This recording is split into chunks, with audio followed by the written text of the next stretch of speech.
A história começa numa mansão de um nobre, onde um garoto cego chamado Conan tá lá cercado pelos seus entes queridos, todo mundo com expressões de compaixão no rosto e tudo mais. Desde sempre, todos falaram para ele que seus olhos não eram capazes de enxergar. Por isso, ele frequentemente se perguntava o que realmente significava ver. O seu pai explicou que enxergar significa ter a capacidade de perceber cores e formas e tudo mais. E aparentemente, Conan ficou cego justamente porque os seus olhos carregavam uma cicatriz do herói, a marca deixada pelo famoso cavaleiro Rister Julia.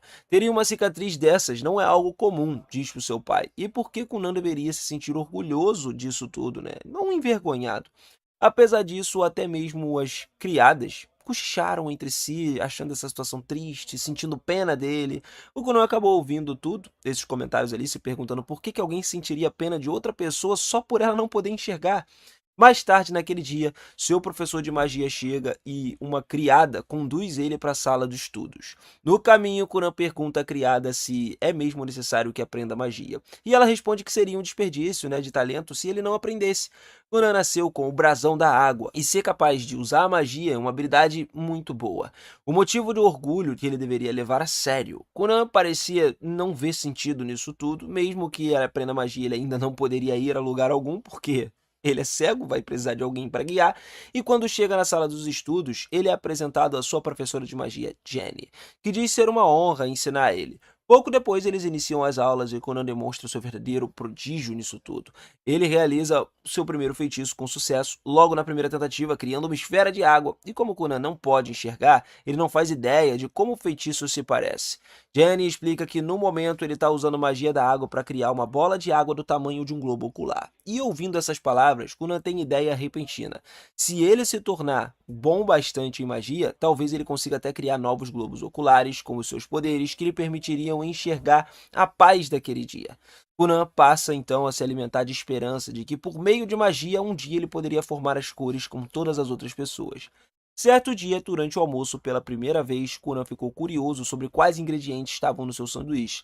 A criada se aproximou e explicou cada um deles em detalhes. Cozinhar para ele, de repente, se tornar uma coisa muito gratificante. Acho que ele queria demonstrar interesse genuíno pela comida em si, né? E depois do almoço, sua tutora, Flora, encontra-se com ele para ler um livro e pergunta qual história ele quer ouvir naquele dia. Conan responde que ele quer ouvir a história do famoso cavaleiro Rister Julia, né? Flora hesita ouvindo isso, porque sabe que Rister é uma parte, um cavaleiro responsável, né, pela cegueira dele, e aí a criada percebe a hesitação e faz um sinal positivo dizendo que vai ficar tudo bem. Flora concorda, mas pede que Conan avise caso a história seja perturbadora demais. Conan promete que ele não vai se importar, explicando que ele está ansioso para aprender todo tipo de informação. Enquanto Flora começa a narrar essa história, Conan descobre que há um tempo ali houve uma guerra entre o herói do mundo e o senhor dos demônios. Richter, que era o herói da nação, finalmente derrotou o Senhor dos Demônios, mas perdeu um braço e uma perna durante essa batalha feroz. Desde essa guerra, de tempos em tempos, descendentes do herói nascem faltando alguma coisa, como, sei lá, um membro, a visão ou alguma outra parte do corpo. As pessoas chamam essas crianças de reencarnação do herói ou de cicatriz do herói. Apesar de ouvir isso tudo, Conan pensa silenciosamente que tudo não passa de bobagem, né? Ele sabe que essa é a vida dele e que realmente importa é o seu próprio poder mágico. Ele não precisa ser definido pela história ou outra pessoa, nem por lendas de heroísmo. O que ele pode fazer com a sua magia é algo que vai moldar o seu futuro, não os mitos, né, em torno da cicatriz do herói. Então ele decidiu firmemente que por meio do uso de magia vai aprender a dominar ela corretamente e eventualmente vai criar globos oculares para si mesmo usando magia. No entanto, todo esse treinamento mágico intenso acabou meio que sendo cansativo demais para o seu corpo jovem e, como resultado, ele desmaiou por conta do cansaço extremo. Aiko corre muito rápido até ele e leva ele de volta para dentro, para que ele possa descansar e clarear um pouquinho a mente. Depois de finalmente recobrar a consciência, Conan decide mais uma vez que ele precisa melhorar o seu talento ali. Ele precisa do conhecimento e de resistência física, porque, pô, desmaiar depois de um uso prolongado de magia é completamente inaceitável para alguém que almeja alcançar um objetivo tão ambicioso. Ele percebe que para conquistar usando magia ao longo dos períodos ali, ele também vai precisar fortalecer o seu corpo. Então, Laiko sugere que de alguma forma ele comece a praticar esgrima para desenvolver músculos e resistência, além de aumentar também a ingestão de alimentos para poder sustentar o seu corpo que estava em crescimento. Só que ela começa a explicar que tudo isso deve ser feito em fases cuidadosas e não tudo de uma vez, porque ele poderia acabar se machucando. Com esse plano em mente, Kunan inicia o seu treinamento sob a tutela de um dos melhores espadachins aposentados do país, o Mestre Yoro. Embora o treinamento seja difícil e exaustivo, Kunan claramente progride de forma constante, pouco a pouco. Eventualmente chega a hora da sua aula de magia. Então, Jenny chega à área de treinamento e o Mestre Yoro se afasta para dar um certo espaço para eles. Jamie se aproxima de Kunan e diz que estava impressionada, vendo que ele também começou a praticar esgrima. E ela confirma isso, né, explicando que vai precisar de uma enorme quantidade de resistência se quiser alcançar o seu objetivo. Jenny sempre conheceu Kunan como uma criança sombria e quieta, mas agora consegue ver claramente que algo mudou. Ele não se sente mais vazio ou perdido. Em vez disso, ele possui uma forte motivação que impulsiona ele cada vez mais para frente. Eles estavam iniciando a aula de magia e Jenny pediu a Kunan para repetir o feitiço que praticava, né, na última lição. Antes, o Kunan ele só conseguia conjurar uma única bola de água, mas agora ele cria facilmente 6 ou até 7 bolas de água ao mesmo tempo. Jenny acha isso completamente inacreditável, porque ela não ensinou nada de novo para ele. Ainda assim, ele conseguiu melhorar de forma tão drástica assim por conta própria, cara. O que é impressionante. Enquanto isso, a princesa Mira, noiva do Kunan, estava programando ir visitar ele naquela tarde. Ela se sente hesitante em relação ao encontro porque o Kunan sempre foi excessivamente sombrio para o seu gosto. Ela entende que esse casamento político é o seu dever, né, como membro da realeza, mas tem dificuldade de imaginar passar o resto da vida com alguém que parece tão distante. No entanto, quando ela chega na mansão, percebe que imediatamente algo está diferente. Kunan demonstra uma nova energia, até mantendo uma conversa envolvente com ela. Ele mostra a magia da água que ele vem praticando constantemente e Mira acha ele genuinamente interessante. Eles acabam passando o dia inteiro juntos, se divertindo bastante. Na viagem de carruagem de volta para casa, Mira então começa a acordar pensando nele e se vê ansiosa pelo próximo encontro. Kunan, por outro lado, percebe que talvez tenha dado Mira como garantida por todo esse tempo. Por causa disso, ele vai ao encontro de Flora e pede que ela lhe ensine como se tornar um verdadeiro cavaleiro, alguém realmente digno de Mira. Mais tarde naquela noite, Jenny reflete sobre o progresso de Kunan e não consegue ignorar o fato de que ele foi capaz de conjurar 7 bolas de água ao mesmo tempo, algo que nem ela mesma consegue fazer. Kunan claramente dominou a água elemental, né, restando a ele muito pouco para ensinar. Então, como ainda precisa justificar o seu pagamento, ela decide mudar sua abordagem de ensino. No dia seguinte, durante o treinamento, Jenny sugere dividir a magia da água em etapas separadas, como produzir a água, fazê-la flutuar e manter o formato da bola. Para demonstrar, ela cria 2 bolas de água, uma quente e outra fria, e explica que controlar o estado da magia é o que separa os feiticeiros iniciantes dos verdadeiros profissionais. Kunan decide tentar essa técnica com seriedade e, usando a sua magia, despeja um pouco de água num copo. Em seguida, entrega o copo a Aiko e pede que ela prove. Aí, quando ela deu um gole, Aiko fez uma pausa antes de dizer que, estranhamente, a água tem o gosto de maçãs. Jenny tenta ao máximo não demonstrar, mas fica claramente irritada e frustrada por Kunan estar mais uma vez dominando a habilidade quase que imediatamente depois dela apresentá-la. Naquela noite, Kunan permaneceu acordado o tempo todo, praticando constantemente e tentando dominar completamente a técnica que Jenny ensinou a ele.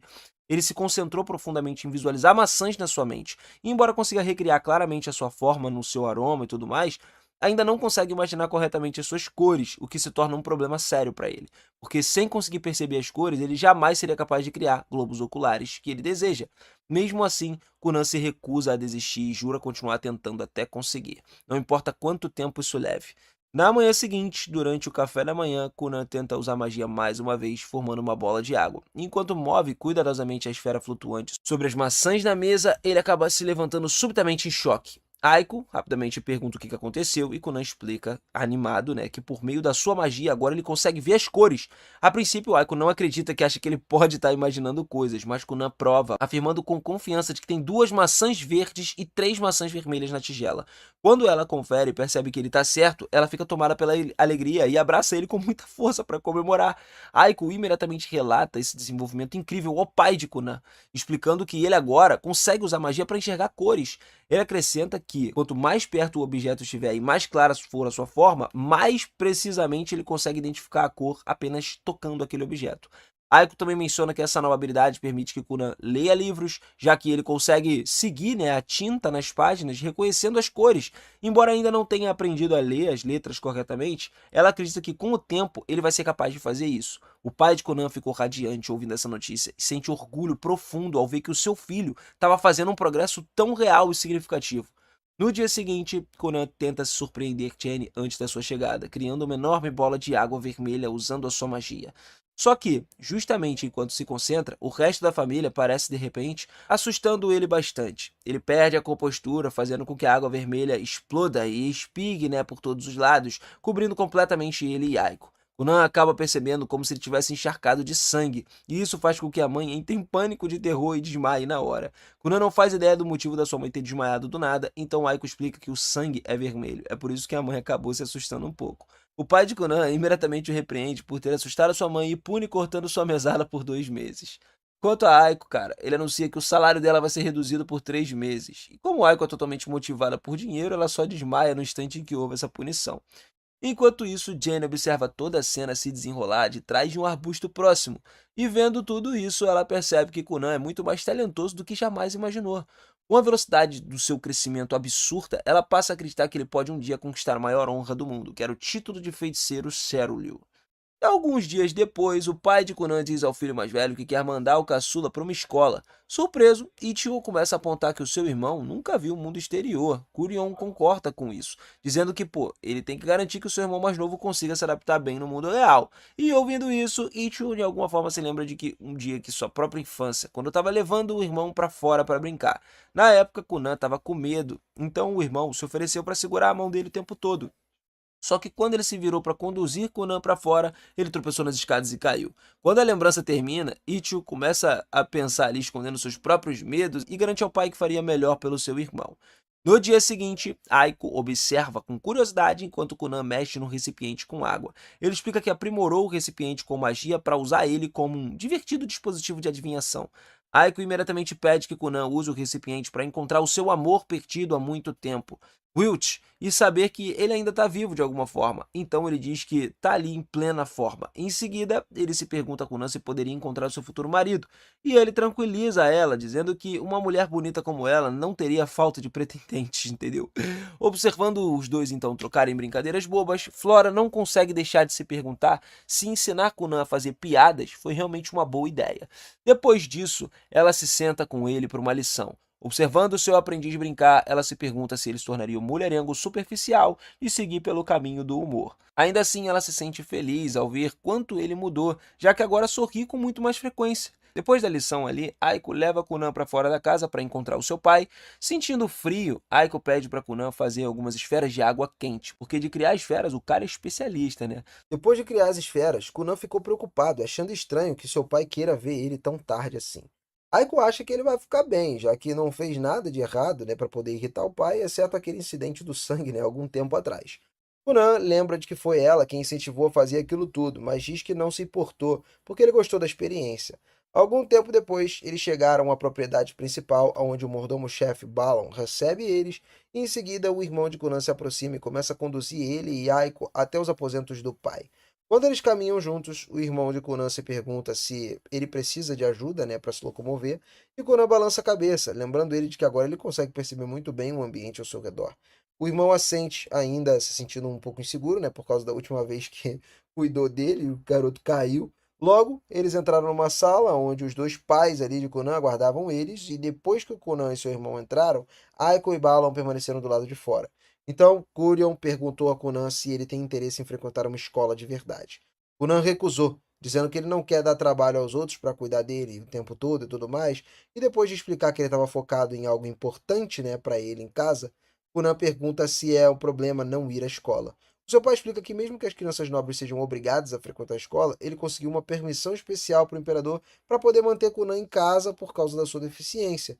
E o Conan ficou indignado, porque, ele sentiu o cheiro de nepotismo ali, mas Curion lembrou de se concentrar no assunto em questão.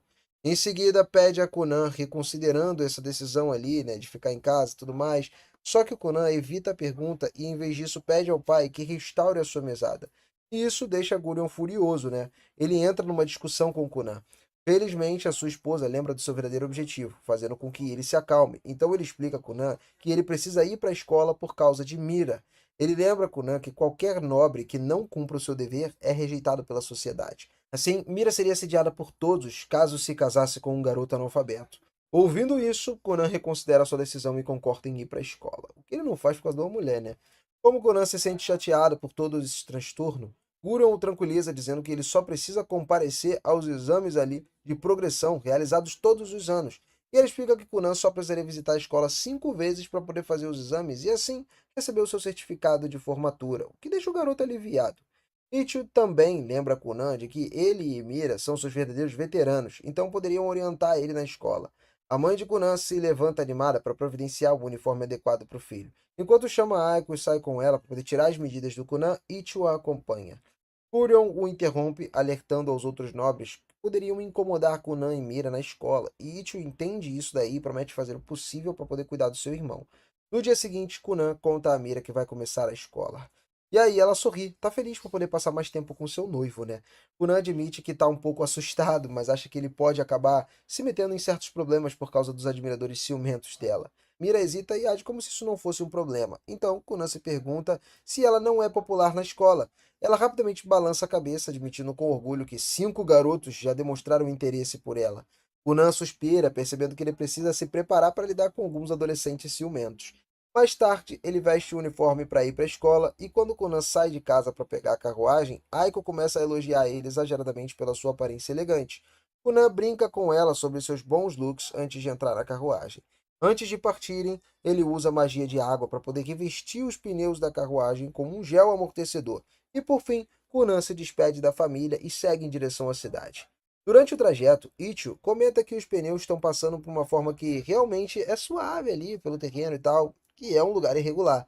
E o Kunan explica que ele projetou um feitiço para garantir uma viagem confortável, já que eles poderiam acabar com as dores nas costas por causa daqueles solavancos, né, da estrada e tudo mais. Se sentindo orgulhoso das suas habilidades, ele se pergunta no futuro se poderia conseguir um emprego como prestador de serviços mágicos. Ichigo então pergunta se ele estava nervoso com a escola, e Kunan balança a cabeça dizendo que agora ele ficou muito mais forte. E ele agradece Ichigo por todas as vezes que ajudou e pediu desculpas também por ter sobrecarregado ele por certas condições. Kunan também diz a Ichigo para parar de se preocupar com ele, em vez daquela vez que se machucou, quando estava sob a supervisão dele e tudo mais. E o Ichigo ficou surpreso. Mas o Kunan diz que agora ele está determinado a continuar avançando por conta própria ali, né? Não importa o obstáculo que surgir no caminho dele, ele vai continuar para frente. Ichigo sorri, feliz por ver que seu irmão mudou em relação ao passado depressivo que ele tinha. De repente, Kunan começa a exagerar, dizendo que estava ali sobrevivendo ao resto do mundo, e isso só meio que ele tinha que aproveitar a vida dele da maneira correta. E no fim, Ichigo mais uma vez perguntou se a criada não seria responsável pela mudança repetida na personalidade do seu irmão. À medida que ele se aproximava da escola, Ichigo se surpreende percebendo que Kunan ele consegue detectar todas as pessoas ao seu redor. Logo, eles chegam na frente do prédio da escola e Kunan desce da carruagem. Mira corre para cumprimentar o seu noivo, que começa a elogiar ela sem parar, dizendo quanto ela é bonita, e Mira sorri e entra na brincadeira, deixando Ichigo completamente confuso. Em seguida, Mira de alguma forma se vira para poder conduzir Kunan para dentro, mas só que ele permanece parado no mesmo lugar. Enquanto Mira fica confusa, Kunan presta atenção em todas as vozes que ele ouve vindo de dentro do prédio. Embora sinta que tem uma certa pressão, né, por enfrentar tantas pessoas, dessa vez ele se sente confiante de que ele vai conseguir lidar com isso. Quando ele está totalmente preparado, Kunan estende a mão para Mira e pede que ela acompanhe ele, como se fosse uma donzela delicada. Ela sorri e concorda. Enquanto isso, em outra parte da escola, a professora especial de Kunan, Cass, se pergunta por que o seu novo aluno ainda não chegou. Sabendo que Kunan é o filho de um marquês, ela começa a questionar se a professora, tão inexperiente quanto ela, realmente é capaz de ensiná-lo. Cass, então, ouve algumas garotas ao seu redor, suspirando, né, por um novo aluno bonito e tal, enquanto ela observa ele em choque. Kunan, então, caminha do lado da sua noiva, e Cass rapidamente se recompõe, alcança ali os dois, se apresentando como a nova professora dele. Conan retribui o cumprimento de maneira feminina, explicando que estava interpretando o papel de uma dama delicada. E isso deixa Cass completamente atônita. Mas o sino da escola toca e tira aquela situação constrangedora. Em seguida, Mira e Ichigo deixam Conan com a sua professora e seguem para suas próprias aulas. Depois que os dois se afastam, Cass pensa que, de alguma forma, vai ter muito trabalho com um aluno esquisito por perto. Alguns estudantes observam Conan de uma janela e um deles comenta que Conan é abençoado com a cicatriz do herói. Com isso, o príncipe fica irritado. Ao perceber a sua raiva, os lacaios do príncipe, ele rapidamente encobre ali os elogios com insultos falsos, então o príncipe se vira ordenando que o grupo siga o garoto. Enquanto isso, Cass se prepara para aplicar o exame de nivelamento de Kunan em uma sala privada ali, né? E ela pergunta ao Kunan se ele sabe do que se trata, e ele acena de forma afirmativa. Cass explica que, embora o exame normalmente sejam feito em longos intervalos entre eles, Kunan pode realizá-lo no período mais curto. Kunan ficou confuso, então revela que o pai dele negociou com o rei para conseguir uma exceção especial para o filho. Kunan então comenta que o seu pai, na verdade, é um amigo próximo do rei. Mesmo assim, ele não consegue evitar de se sentir culpado, né, por seu pai ter recorrido ao nepotismo ao seu favor. Conan pede desculpas a Cass por pressionar a escola, né, por causa dele, mas ela finge ignorar. No entanto, ele continua falando e começa a reclamar sobre a corrupção generalizada, né, do dentro e tudo mais, na sociedade nobre. Cass entrega silenciosamente a prova a Conan e tentando desviar a atenção dele para uma outra coisa. Conan ignora, continuando insultando seu pai corrupto, então Cass finalmente implora para que ele pare de envolver ela na política da alta sociedade. Pouco tempo depois, ela pega as provas de Conan, se senta sozinho para corrigi-las. Como Conan não parava de falar sobre as famílias nobres, Cass espera que as respostas dele sejam horríveis. Só que quando ela viu a prova, ela ficou chocada, vendo que todas as respostas estavam certas. Em outro lugar, Conan vai à cafeteria almoçar com Mira. De repente, o príncipe Lyle chega lá. O grupo dele começa a interceptar o Conan e o Lyle ele chama sua irmã, fazendo com que ela fique nervosa, comece a ajeitar sua roupa. Conan se pergunta quem interrompeu e dá um passo à frente para confrontar Lyle. E aí, cara, atrás dele, Ichigo se aproxima, chocado ao ver o membro da família nobre assediando seu irmão. Enquanto isso, Lyle insulta Conan por ter ficado noivo da sua irmã, apesar da sua deficiência. Embora Mira fique um pouco magoada com isso, ela se sente impotente para poder enfrentar o seu irmão mais velho. Conan percebe o desconforto dela, se prepara para punir Lyle. Antes que ele possa agir, Ichigo aparece, intervém ali para poder mediar aquela situação. Infelizmente, Lyle se irrita e ordena que ele saia do caminho. Enquanto Ichigo se sente encurralado, Conan usa discretamente uma magia de água para poder reunir água ao seu redor. E depois ele direciona tudo para a calça de Lyle, fazendo ele parecer que o príncipe se mijou. E o Conan, cara, então ele aponta ali inocentemente que o príncipe estava com uma mancha molhada na calça, o que choca todo mundo.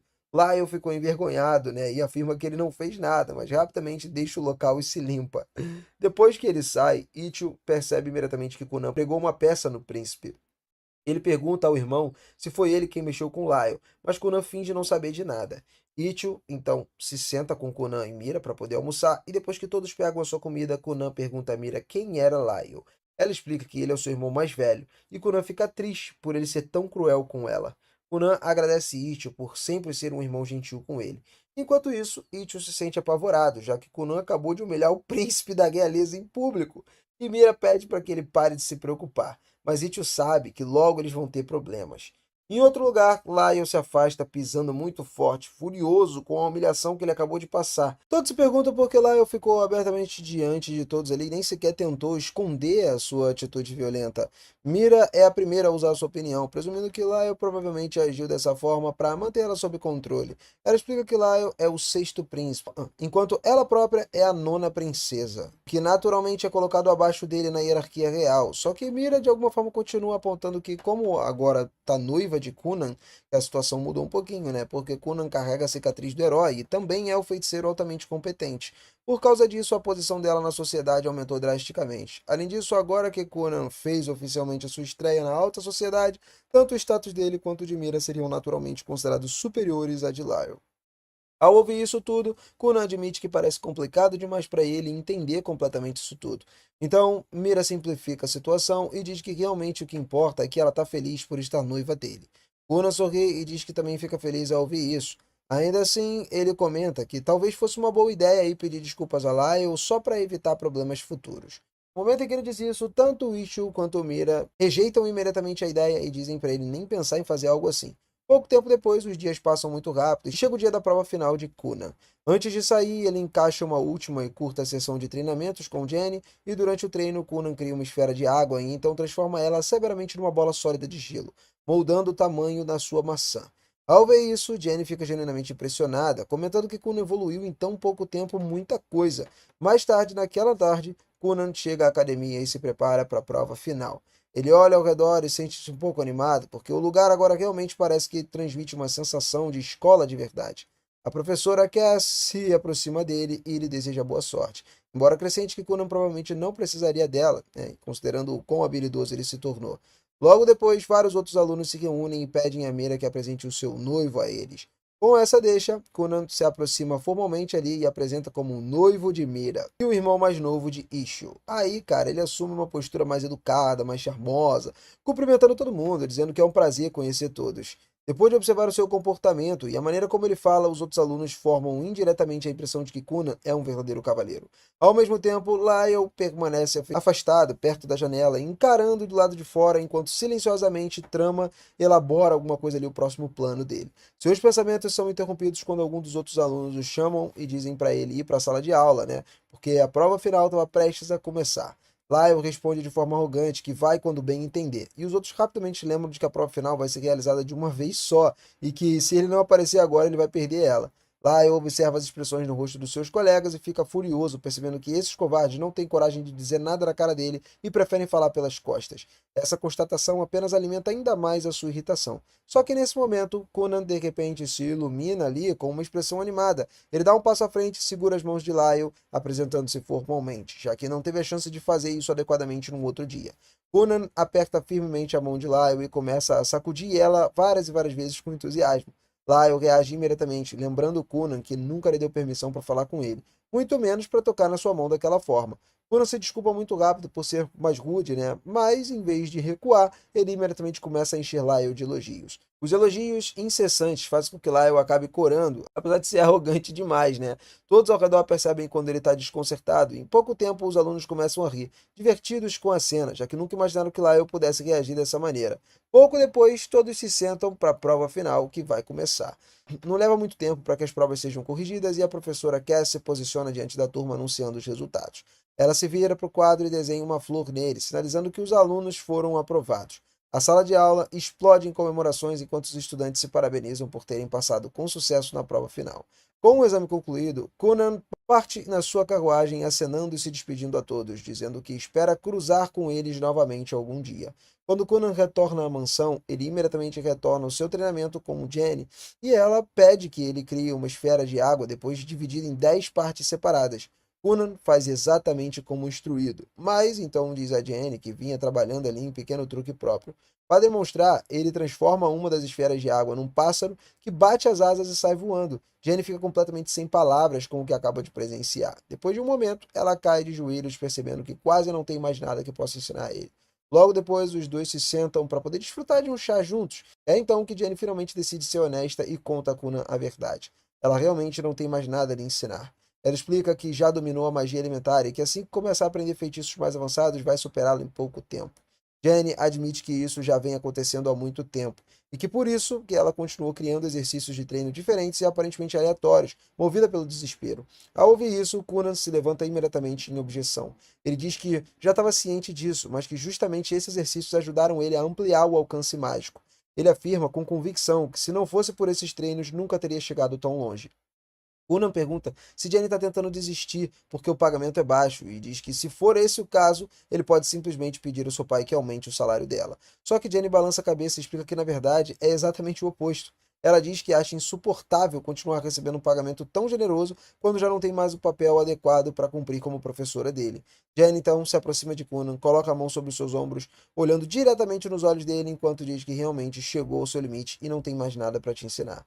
Conan se recusa imediatamente a aceitar isso. Ele diz que quer que ela continue criando aqueles pequenos exercícios, mesmo que não passem de truques para enganá-lo.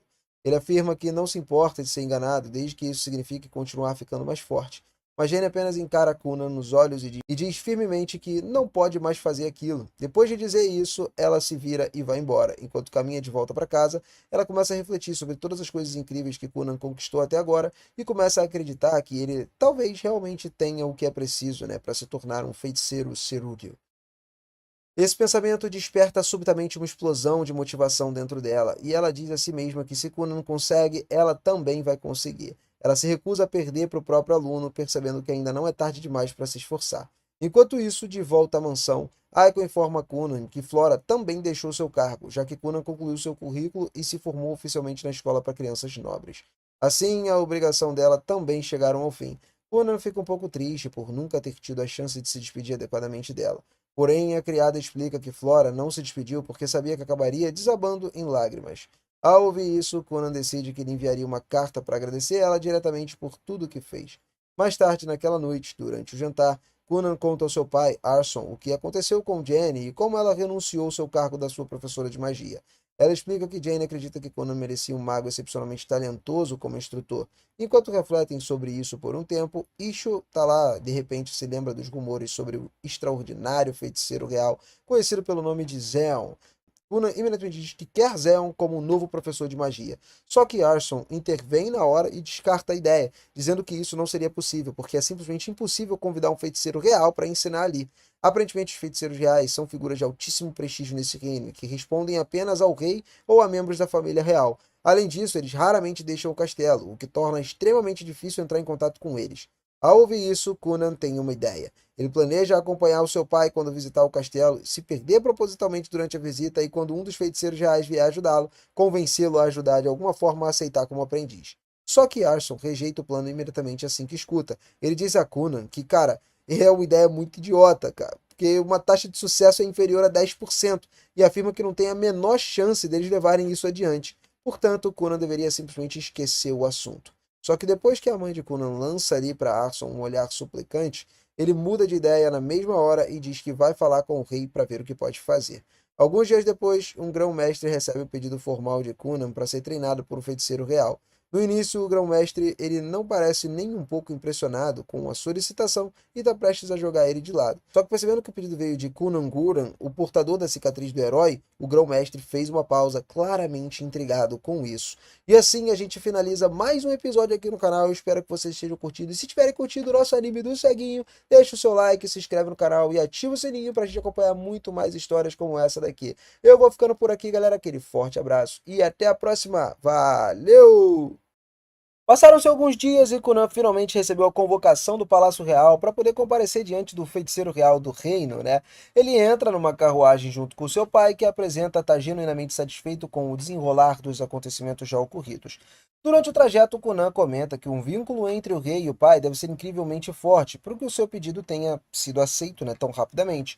Só que o seu pai explica que o verdadeiro motivo do encontro é o grande interesse que o feiticeiro-chefe tem da corte, que ele demonstrou pelo Conan e pela sua magia, desejando ver ele pessoalmente. Em seguida, ele pergunta que tipo de feitiço o filho é capaz de usar. E sem hesitar, Conan começa a entoar cânticos de uma forma como se fosse uma pequena esfera de água ali e logo se transforma num gato preto. O animal se acomoda claramente no seu colo e o seu pai encara aquilo, incrédulo, dizendo que jamais imaginou que algo assim fosse possível e curioso que ele acaba estendendo a mão para poder acariciar o gato e se surpreende percebendo que ele não parece feito de magia ou de água, mas é idêntico a qualquer gato comum. Kuran explica que só recentemente ele conseguiu aperfeiçoar a aparência e as suas criações ali, porque antes só era capaz de criar animais completamente transparentes. Ultimamente, porém, ele aprendeu a mudar de cor ali livremente, e o seu pai brinca alegremente com o gato por um tempo, o que leva Conan a perguntar se eles não deveriam adotar um de verdade para casa. Com o pai típico, ele rejeita a ideia imediatamente, dizendo que gatos só fariam bagunça e que ele provavelmente tropeçaria em um e se machucaria. Além disso, acrescenta a mãe de Conan que prefere cachorros, então a decisão nem sequer caberia a ele. Pouco tempo depois, eles chegam à capital e são recebidos por uma garota de cabelos prateados chamada Elga, a segunda princesa do reino e irmã mais velha de Mira. Conan a cumprimenta animadamente, dizendo que sente incrivelmente sortudo por ter alguém tão bonita como cunhada. Seu pai se pergunta brevemente se o filho não estaria sendo esperto demais para o seu próprio bem, mas decide não se preocupar com isso por hora. Helga sorri e comenta que ouviu muitas histórias sobre Conan através da sua irmã mais nova e que adoraria conversar com ele. Eles passam um bom tempo conversando até que ele repara nesse gato aí e pergunta se ele precisa de algum tipo especial de comida. No momento em que o pai de Conan se prepara para colocar o gato no chão, Conan desfaz o feitiço e o animal se dissolve, voltando apenas a ser uma pequena poça d'água. Helga percebe rapidamente que Conan é muito mais talentoso do que tinha imaginado. Um pouco desapontada por não ter tido a chance de dar um nome para esse gato, ela se oferece para acompanhar Conan até a Torre Negra. Com o pai de Conan planejando ali conversar com o rei antes de possivelmente voltar para casa, Conan diz que ele não precisa se preocupar, explicando que depois de visitar a Torre Negra, pretende se encontrar com Mira e talvez levá-la para sair. Seu pai promete providenciar uma carruagem sempre que ele decidir voltar. Helga conduz Conan em direção à Torre Negra e, ao entrarem, pergunta casualmente se ele consegue andar sozinho ou se precisa de ajuda. Conan responde que ele está completamente bem e imediatamente começa a bombardear ela com perguntas complexas sobre magia, deixando ela totalmente confusa. Ela admite que não consegue acompanhar algo tão profundo, já que a magia é incrivelmente complexa. Enquanto eles caminham, Conan pergunta quantos filhos o rei atual possui. E depois de pensar por um momento, Helga explica que o rei é uma potência absoluta, que possui 7 príncipes e 10 princesas. Ela mesma é a segunda princesa, enquanto Mira é a nona princesa. O que torna o reino único é que a linha de sucessão não segue a regra tradicional em que o filho mais velho herda automaticamente o trono. Em vez disso, eles adotam uma meritocracia, onde todos os príncipes e princesas são avaliados com base nas suas habilidades, talentos e dedicação no caminho escolhido. Por causa desse sistema, até mesmo o filho mais novo tem a mesma chance de reivindicar o trono que o mais velho. Helga acrescenta que ela mesma já se afastou da sua reivindicação escolhendo o caminho da magia, se dedicando completamente a aprimorar suas habilidades para se tornar uma das maiores magas do país. Enquanto eles caminham pelos corredores, o Conan sente que, de repente, tem uma certa atração inexplicável por uma janela próxima. Ele olha distraidamente para uma torre escura e distancia um pouquinho ali e sente inúmeras presenças mágicas emanando dela. Pouco depois, Helga compartilha algo que considera extremamente importante. Existe uma chance real do Conan ser arrastado por uma luta pela sucessão sem qualquer motivo justificável. Ela o aconselha a não se aliar a nenhuma facção até ter absolutamente certeza da sua posição e alerta para nunca dizer nada que possa ser distorcido e usado contra ele. Para retribuir os conselhos, Conan decide mostrar a Helga um truque único. Ele congela uma fina camada de água sobre seus próprios pés, formando uma superfície lisa de gelo que permite a ele deslizar como se estivesse patinando. Helga se apaixona instantaneamente pela ideia e incentiva animadamente a tentar nela também. Conan lança o feitiço novamente e em pouco tempo os dois começam a deslizar pelos corredores rindo como se fossem dois idiotas imprudentes. Os guardas se apressam para poder perseguir eles, temendo que Helga se machucasse, mas Conan e a princesa são mais rápidos do que o esperado e conseguem deixá-los para trás. A sorte, porém, não dura muito, porque o cavaleiro os avista e parte imediatamente em perseguição, e Conan sugere que eles parem, mas Helga estava se divertindo demais e insiste em continuar. A sua confiança se mostra infundada quando o cavaleiro alcança eles e arrasta até o jardim, onde recebem uma bela bronca. Depois disso, eles são escoltados até a torre, onde Conan finalmente é apresentado a Rodan Act, o mago-chefe do reino. Apenas por estar diante dele, o Conan se sente pequeno, percebendo o quão vasto o mundo realmente é. E ele achava que a magia de Helga é impressionante, só que comparada à de Rodan, cara, parecia estar num nível completamente diferente.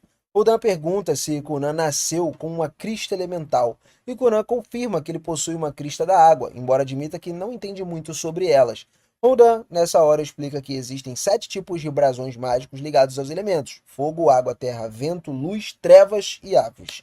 Cada brasão é classificado de 1 a 5 estrelas, sendo de 2 estrelas de Conan bastante comum. Algo acrescenta com um sorriso que ela também é uma maga do vento, que tem 2 estrelas. E o Conan brinca, dizendo que ele consegue sentir a diferença imediatamente, comparando ele e Helga a queijo processado americano, enquanto Rudan seria como se fosse um parmesão artesanal curado. Rodan ri e concorda, com uma comparação funcionando muito bem, revelando em seguida que o próprio brasão é de 4 estrelas. Logo depois, Rodan conduz eles ao campo de treinamento e diz que pretende testar Conan lá para poder avaliar suas habilidades mágicas. Um aluno mais velho é chamado para demonstrar a magia da água, criando várias gotas ali e se organizando num padrão, intrincando no ar e tudo mais. Só que Rodan então pediu que Conan sobrepujesse aquela magia com a sua própria. Conan se lembra de que Jenny explicou a ele certa vez que o seu talento não se limita a criar água, mas também a manipular qualquer água ao redor. Ele nunca tinha tentado controlar a água criada por outro mago, mas ele decidiu tentar mesmo assim. As gotas começam a resistir firmemente à pressão, à magia do outro, mas Conan se recupera e recusa desistir. Com um esforço extremo, ele consegue romper o controle, fazendo com que 2 das esferas se afastem antes que o feitiço se desfaça. Exausto, ele cai de joelhos. O mago mais velho admite que jamais imaginou que o garoto conseguiria tomar o controle de sequer 2 esferas de água suas. Impressionada, ela declara que aceitaria Conan como aluno e os outros magos rapidamente expressam o mesmo desejo. Rodan os interrompe, pedindo que ele precisa ver mais do que Conan é capaz e instrui ele a criar algo da sua própria escolha. Conan molda sua magia numa espécie de trampolim de água. Sem hesitar, Rodan salta sobre ele, se divertindo como se fosse uma criança. Logo, os outros magos formam uma fila ansiosos para experimentar e entender como o feitiço funciona. Só que Rodan diz que ele quer que Conan passe a noite no castelo para poder explorar ainda mais os seus limites. Kunan se desculpa e explica que ele já tem planos, porque ele marcou um encontro com Mira e precisava levá-la para jantar. Ainda assim, Hundan continua interessado, perguntando se ele quer criar outros animais ou até humanos com a sua magia. E o Kunan, ele responde que sim. Ele cria uma boneca humanoide feita de água, inspirada na sua criada, e a figura ainda é translúcida, né? Se move de forma estranha e tudo mais. Instigado, Hundan pede para que ele demonstre mais, e Kunan faz uma boneca voar de uma maneira desajeitada pelo ar, ajustando ali algumas coisas e assusta metade do pessoal que está no castelo, o que resulta em uma bronca geral, né, numa rodada de pedido de desculpas também. Quando o sol começa a se pôr, Hundan declara oficialmente que Kunan passou nos testes e que ele próprio vai designar um feitiço para ajudar ele a aprimorar o seu controle mágico. Kunan fica muito entusiasmado e corre para contar a novidade para o pai, que curiosamente parece bem menos contente com a notícia. Depois de saber que seu filho já tinha causado problemas 2 vezes em poucas horas, o pai de Kunan o repreende duramente por ser imprudente com a sua magia. Visivelmente irritado, ele parte furioso logo em seguida, decidindo a retornar para a mansão. Assim, Kunan acaba ficando para trás com Elga. Não demora muito para que ele perceba que ele precisava se encontrar com Mira e acabará chegando atrasado para o jantar. Pensando nisso, Elga sugere que usem magia para chegar mais rápido até lá. Como o tempo está curto, eles decidem fazer uma pequena experiência. Kunan cria uma grande bolha de água, enquanto Elga usa sua magia do vento para impulsionar ela para frente. E juntos eles podem voar pelo céu ali, como se estivessem cavalgando no tapete mágico.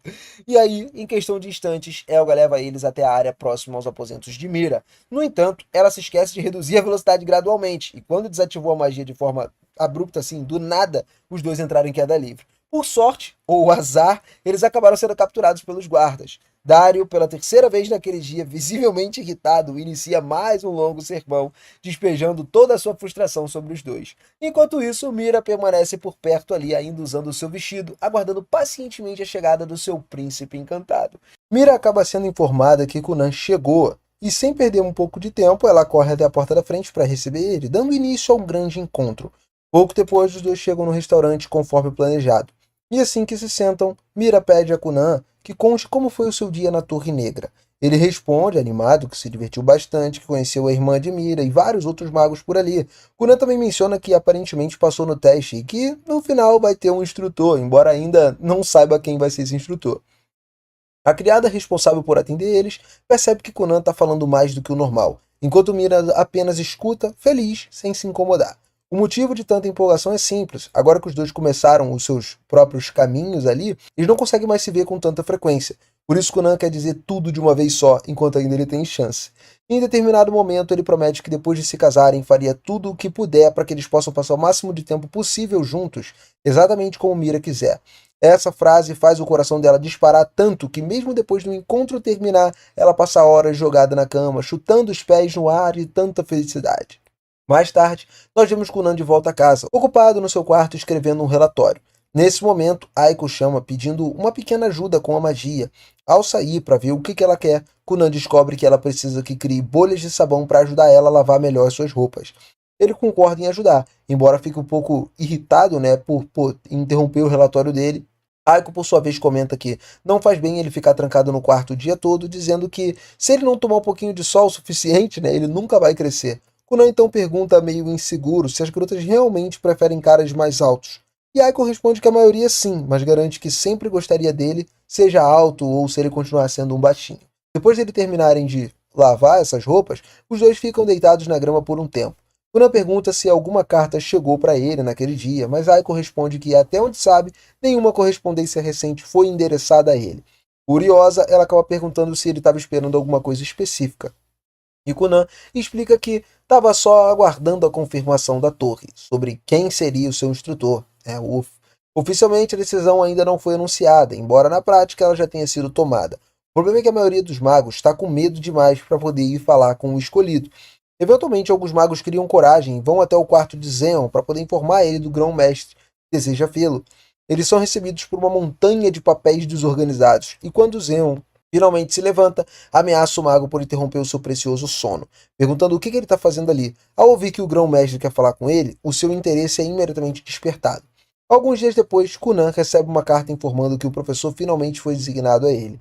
Aiko fica muito feliz com a notícia, mas quase não acredita quando descobre que o instrutor será Zeon, um mago lendário conhecido por todo o reino. Para muitas mulheres, ela é uma verdadeira lenda viva, alguém por quem quase venderiam a alma apenas para ter uma chance de conversar. E saber que ele seria o professor de Conan significa que Yahiko vai ter inúmeras oportunidades de vê-lo de perto. Mais tarde, nós vemos Hatcha e Mira no Castelo Real e a caminho de encontrar Zeon. De acordo com as regras, um feiticeiro real só pode sair mediante uma ordem direta de um membro da família real. Por isso, elas planejam ordená-lo e proteger Mira, o que também serve como uma boa desculpa para que ele visite Conan. Hatcha ainda guarda certo ressentimento por Zeon ter sido escolhido, já que ela esperava que fosse ela se tornar a professora de Conan. No caminho, Mira encontra duas de suas irmãs mais velhas, Avery e Lidélia. Embora elas tenham um relacionamento razoável ali com Hatcha, mesmo não pode ser dito com essas duas. As irmãs começam a comentar com desdém ali como Conan é talentoso e extraordinário, insinuando, em comparação, Mira seria apenas uma perdedora que aproveita a fama dele. Antes da situação piorar, Hatcha intervém, mandando elas sair do caminho, que não tem nada de importante a dizer. Curiosas, mas conscientes que não poderiam enfrentá-la, as duas se retiram. E mais tarde naquele dia, Conan está lá no seu jardim, guardando a chegada de Zeon. A carruagem para diante da mansão, ele se levanta e cumprimenta. Para sua surpresa, quem desce primeiro é a Mira. E ele esperava que naquele dia não era o dia de ver ela, mas fica genuinamente feliz, porque sempre é um prazer estar com a sua companheira, Na companhia dela, uma coisa maravilhosa. Enquanto eles estão conversando com Mira, Zeon finalmente desce da carruagem. No instante em que ele entra no alcance da sua percepção, Conan se cala automaticamente. Raiko, por sua vez, estava internamente em êxtase em ver Zeon, mas faz o possível para manter a compostura e não passar vergonha. A energia mágica que o Conan sente emanando do Zeon é incrivelmente densa, algo muito além do que ele já experimentou. Mira percebe imediatamente que Zeon é muito mais poderoso do que qualquer outro feiticeiro real que conheceu anteriormente. E o Conan ficou subitamente muito quieto, o que levou Mira a perguntar se algo de errado estava acontecendo. Ele respondeu que não era nada, e depois se apresentou formalmente ao Zeon. Só que o Zeon deixou claro desde o início que na verdade ele não queria estar ali. O único motivo de ter concordado em vir foi porque o grão-mestre lhe disse que um jovem mago interessante naquele lugar tinha aparecido, embora ele duvidasse seriamente que Conan fosse capaz de corresponder às suas expectativas. Dario então se pronunciou, se apresentando formalmente a todos os cavaleiros designados para proteger Mira e Zeon durante aquela viagem. Conan comenta que é bom ver Dario novamente, o que surpreende Mira, já que não sabia que os dois já tinham se conhecido. Conan explica que Dario foi o cavaleiro que repreendeu, junto com Hatcha lá, 3 vezes na última visita à capital, mas deixou claro que ele estava apenas cumprindo o seu dever. Alguns minutos depois, Conan e Zenon e Mira também, se sentam juntos ali na mesa do jardim, e a princípio Conan está completamente alheio à presença do Zeon, porque ele estava ocupado conversando com Mira. Só que o Zeon logo se cansa de ver eles flertando, e ele bate o punho na mesa e diz a Conan que ele quer falar sobre magia imediatamente. Zeon tenta fazer Conan entender que o seu conhecimento sobre magia ainda é insignificante e que ele estava fazendo algumas perguntas muito além da sua capacidade atual. Ainda assim, o Conan parece pronto para qualquer desafio. Zeon então pergunta se ele sabe o que são feitiços compostos. Conan responde que eles são basicamente feitiços criados ao dividir e reorganizar o círculo mágico de um feitiço original para obter novos feitiços. Em seguida, Zeon pergunta quantas sessões o Conan consegue dividir no seu feitiço atualmente.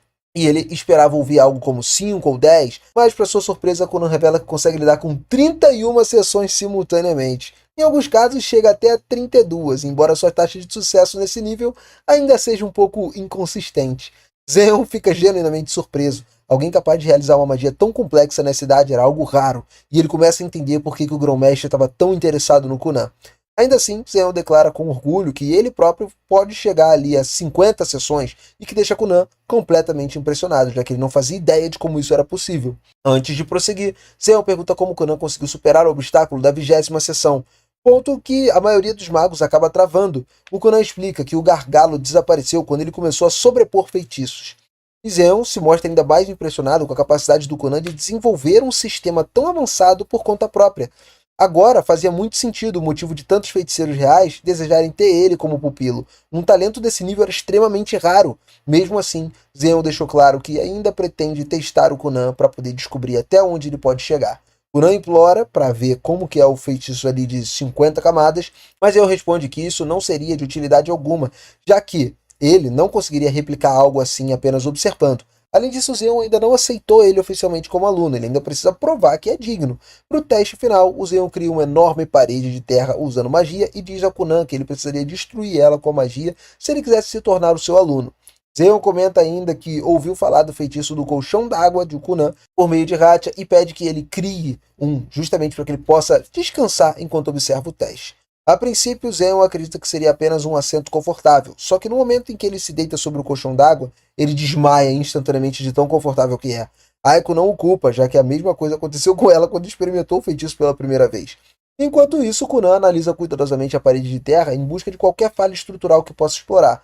Porém, a muralha é sólida, como se fosse rocha, perfeitamente lisa e reforçada por uma energia mágica extremamente densa, usada justamente para manter a sua dureza ao longo do tempo. E o Kunan percebe que o feitiço usado para criá-la possui mais de 40 seções. Ele ainda não entende como o Zeon consegue usar tantas ao mesmo tempo, mas isso não importa, porque ele já sabe exatamente como destruí-la. Mesmo assim, Conan decide esperar Zeon acordar antes de agir. Ele se senta novamente e continua conversando com Mira enquanto o tempo passa. 2 horas depois, Zeon finalmente desperta do seu cochilo e, ao ver a parede ainda intacta, pergunta se Conan desistiu do teste. E o Conan responde que não, ele não desistiu não. Ele simplesmente ainda não tinha começado. Depois disso, ele pergunta se Zeon está pronto para que ele destrua a muralha. E ao receber a permissão, Conan lança o mesmo feitiço de bolha de água que ele usou recentemente, e o Zeon ficou impressionado porque ele consegue entender imediatamente o que o Conan está tentando fazer. Ele pergunta como o Conan chegou àquela solução, e o Conan explica que, embora a parede fosse extremamente resistente, no fim das contas ela ainda era feita de terra. Portanto, ao cobrir ela com água suficiente, ele acabaria encharcando, e a terra encharcada seria naturalmente levada pela própria água. Zeon elogia essa escolha. Ele diz que a maioria das pessoas teria recorrido à força bruta diante de um teste como aquele, mas o Conan optou pela sutileza, uma qualidade valiosa para um mago. Em seguida, ele declara que a partir daquele momento, Conan oficialmente é o seu aluno. Conan ficou extremamente feliz. Ele não só conquistou o mestre excepcional, como também tem Mira do lado dele. No entanto, o Zeon ele interrompe rapidamente o clima de paquera e avisa ao Conan que ele não terá muito tempo para isso, porque tem milhares de coisas para aprender e incontáveis pesquisas a serem feitas. Nesse bilhete, Zeon pergunta a Mira o que ela pretende fazer. E ele explica que Conan já possui um talento excepcional e que é apenas uma questão de tempo até que consiga refinar ele completamente. Quando isso acontecer, aí ele vai se tornar uma das pessoas mais influentes do reino. Zeon acrescenta que nesse momento não faltariam mulheres dispostas a pedir a mão de Conan em casamento, e diante disso ele questiona como Mira pretende se destacar. E ela entende que está tentando dizer de alguma forma para ela evoluir, mas Conan imediatamente pede que Zeon pare de ser tão cruel com ela. Zeon responde que não teve nenhuma má intenção ao falar aquilo e que, na verdade, está torcendo por Mira. Ainda assim, Conan insiste que existem coisas que simplesmente não deveriam ser ditas dessa forma. Pelo modo como Zeon age, Conan comenta que não se surpreenderia se ele tivesse sido involuntariamente cruel com uma mulher que amou o passado, e que, por causa disso, ninguém conseguiria afastá-la da sua memória. Essas palavras acabam atingindo Zeon mais profundamente do que ele gostaria de admitir. Incapaz de lidar com o assunto, ele apenas grita para Conan calar a boca, encerrando a conversa de forma abrupta. Mais tarde naquela noite, Mira volta para casa e reflete seriamente sobre tudo o que o Zeon disse mais cedo.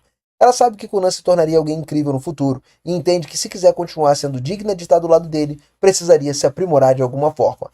No dia seguinte, Shannon retorna à casa de Conan com uma expressão arrogante.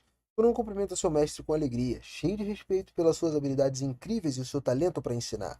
Shannon adverte que não vai se conter nem um pouco durante as lições, mas o Conan ele tranquiliza dizendo que o seu corpo está preparado. Ele pede ao mestre que lhe dê aulas mais difíceis, animado para poder praticar as habilidades mágicas mais complicadas sob a orientação de um mago experiente como ele. Só que algumas horas depois, Conan ele acaba se tornando um pouco mais do que uma impressora humana, né? Criando cópias de técnicas mágicas para o seu mestre. Ele pergunta a Shannon se ele deixou de gostar dele, mas o Shannon lembra que nunca gostou dele em primeiro lugar. Em seguida, ele revela que os documentos nos quais ele está trabalhando são segredos de Estado e que ninguém tem permissão para vê-los. Depois de expulsar todos do quarto com essa desculpa, Shannon pede timidamente a Conan para que faça o colchão de bolhas de água. Enquanto dorme tranquilamente sobre a cama macia, nosso protagonista começa a trabalhar nos documentos. Enquanto isso, Aiko se oferece para poder ajudar, né, preparar um chá ali para Marika e tal. Em troca, Marika acaba pedindo que a criada ajude no seu treinamento de esgrima, e ela explica que começou recentemente a praticar esgrima, por isso precisa de alguém para treinar os seus movimentos. Em seguida, avisa Aiko para poder manter o seu treinamento em segredo de Conan antes de sair para treinar com Dario. Durante a troca de golpes, Dario consegue fazer a espada de Marika voar da sua mão. Mesmo assim, ela se pega imediatamente decidida e continua a se tornar uma companheira melhor para o Conan. De volta ao quarto de Conan, ele encontra um diagrama muito estranho entre os documentos de Shannon. Enquanto ele está ali perguntando o que aquilo representa, Shannon acorda e pergunta se ele já terminou o trabalho. Conan responde que ele está só na metade, e Shannon zomba dele por ser lento demais. Conan se recusa a aceitar a crítica desnecessária e comenta que a letra de Shannon é difícil de ler, parecendo que ele mergulhou uma minhoca na tinta para poder escrever. e o Shannon se recusa descaradamente a assumir a culpa, então Conan diz que vai começar a cobrar por um trabalho tão tedioso. Por fim, Shannon lembra que copiar os textos mágicos também faz parte do treinamento, e ele deveria parar de reclamar, e explica que, se ele continuasse lendo feitiços em livros limpos, nunca reteria a informação tão bem quanto analisando e escrevendo com as próprias mãos. Ao ouvir isso, Conan admite que Shannon é o sábio e agradece pela sua escolha. Depois disso, Shannon se prepara para poder partir para a Torre Negra. Conan pergunta sobre o diagrama estranho que ele viu, e Shannon pensa por um momento antes de dizer que ele mostraria pessoalmente durante a próxima lição. Como a próxima aula será na Torre Negra, Conan fica feliz por poder ver Mirika novamente, mas o Shannon lembra de manter o foco, não perder. Alguns dias depois, Conan visita a torre para sua próxima lição. Todos os outros magos reais o cercam, mas o Shannon se aproxima com orgulho, impondo sua autoridade. Ele lembra a todos que Conan é o seu aluno e leva para uma sala mais específica. Imediatamente os outros feiticeiros tentam impedi-lo, então Shannon ordena que Conan os deixe fora de combate com os seus colchões de água. Assim que todos adormecem sobre as camas macias, eles entram para poder iniciar a lição de magia. Enquanto caminham, Shannon pergunta se Conan ele conhece as ferramentas mágicas. E o protagonista responde que são dispositivos que funcionam usando ali o poder de um feiticeiro. Shannon confirma, acrescentando que aqueles que criam essas ferramentas são chamados de engenheiros mágicos. E ao entrarem no quarto de Shannon, Conan encontra ali uma enorme pilha de anotações do seu mestre. Ele pega algumas e se encanta instantaneamente com o vasto conhecimento mágico contido nelas. Chega até a pedir permissão para morar ali, mas o Shannon diz que ele poderia usar tudo sem precisar se mudar. Em seguida, Shannon entrega a ele uma caixa, né? E explica que ele está trabalhando em uma ferramenta mágica capaz de preparar uma refeição cozida diretamente do quarto. Embora seja habilidoso em criar grandes formas com as suas magias da Terra, ele tem dificuldades em aperfeiçoar os detalhes mais delicados do dispositivo. E Conan sugere criar as partes mais suaves com a magia da água. Shannon admite que ele já pensava em fazer isso, né? E diz que em breve eles vão trabalhar juntos nos seus protótipos, deixando Conan empolgado com o futuro.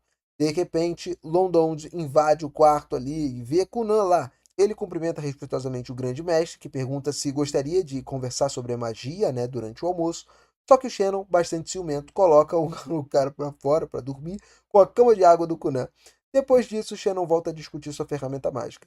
Mais tarde, Conan vai à cafeteria almoçar durante o intervalo, e enquanto come o sanduíche, Rick pergunta se ele gostaria de trocar de mestre. Conan explica que, embora Shannon faça trabalhar mais do que um escravo, ele continua sendo um excelente professor. Ao ouvir isso, os outros magos ficam irritados. Conan ainda comenta que a sua magia da água combina perfeitamente com a magia da terra do Shannon, e ele tenta elogiar ainda mais o seu mestre, mas o Shannon interrompe antes que ele se torne inimigo de todos os magos reais. Conan, achando que Shannon é apenas tímido, sugere exibir ainda mais a relação próxima entre eles. Só que o Shannon explica que isso colocaria sua segurança em risco ao provocar o ciúme dos outros professores e pede para que ele pare de bajulá-lo. Em seguida, Conan pergunta a Raicha sobre Mirika e Raicha explica que está lá na cerimônia de orientação para os alunos do curso superior da Academia Real, portanto, não pode vê-lo no momento. O protagonista percebe que a garota avançou nos estudos mais elevados e London ele pergunta quais são os seus planos para o futuro. Conan considera prestar também o exame de graduação e London esclarece que se referiria à escola de magia frequentada pelos feiticeiros nobres. Ele aconselha Conan a pensar bem, né, antes de mudar de instituição. Conan concorda, refletindo cuidadosamente sobre permanecer na academia comum ou ingressar na escola de magia. 2 anos depois de um longo treinamento mágico, Conan enfrenta Shannon e o seu exame de admissão. Ele cria um círculo mágico usando água e Shannon responde lançando estacas da terra ao ataque.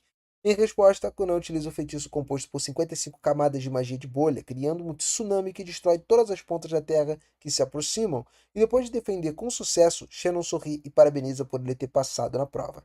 Depois, todos vão para a mansão para poder almoçar, e Mirika prepara waffles usando a nova ferramenta mágica de Shannon, impressionado com a sua praticidade, obviamente.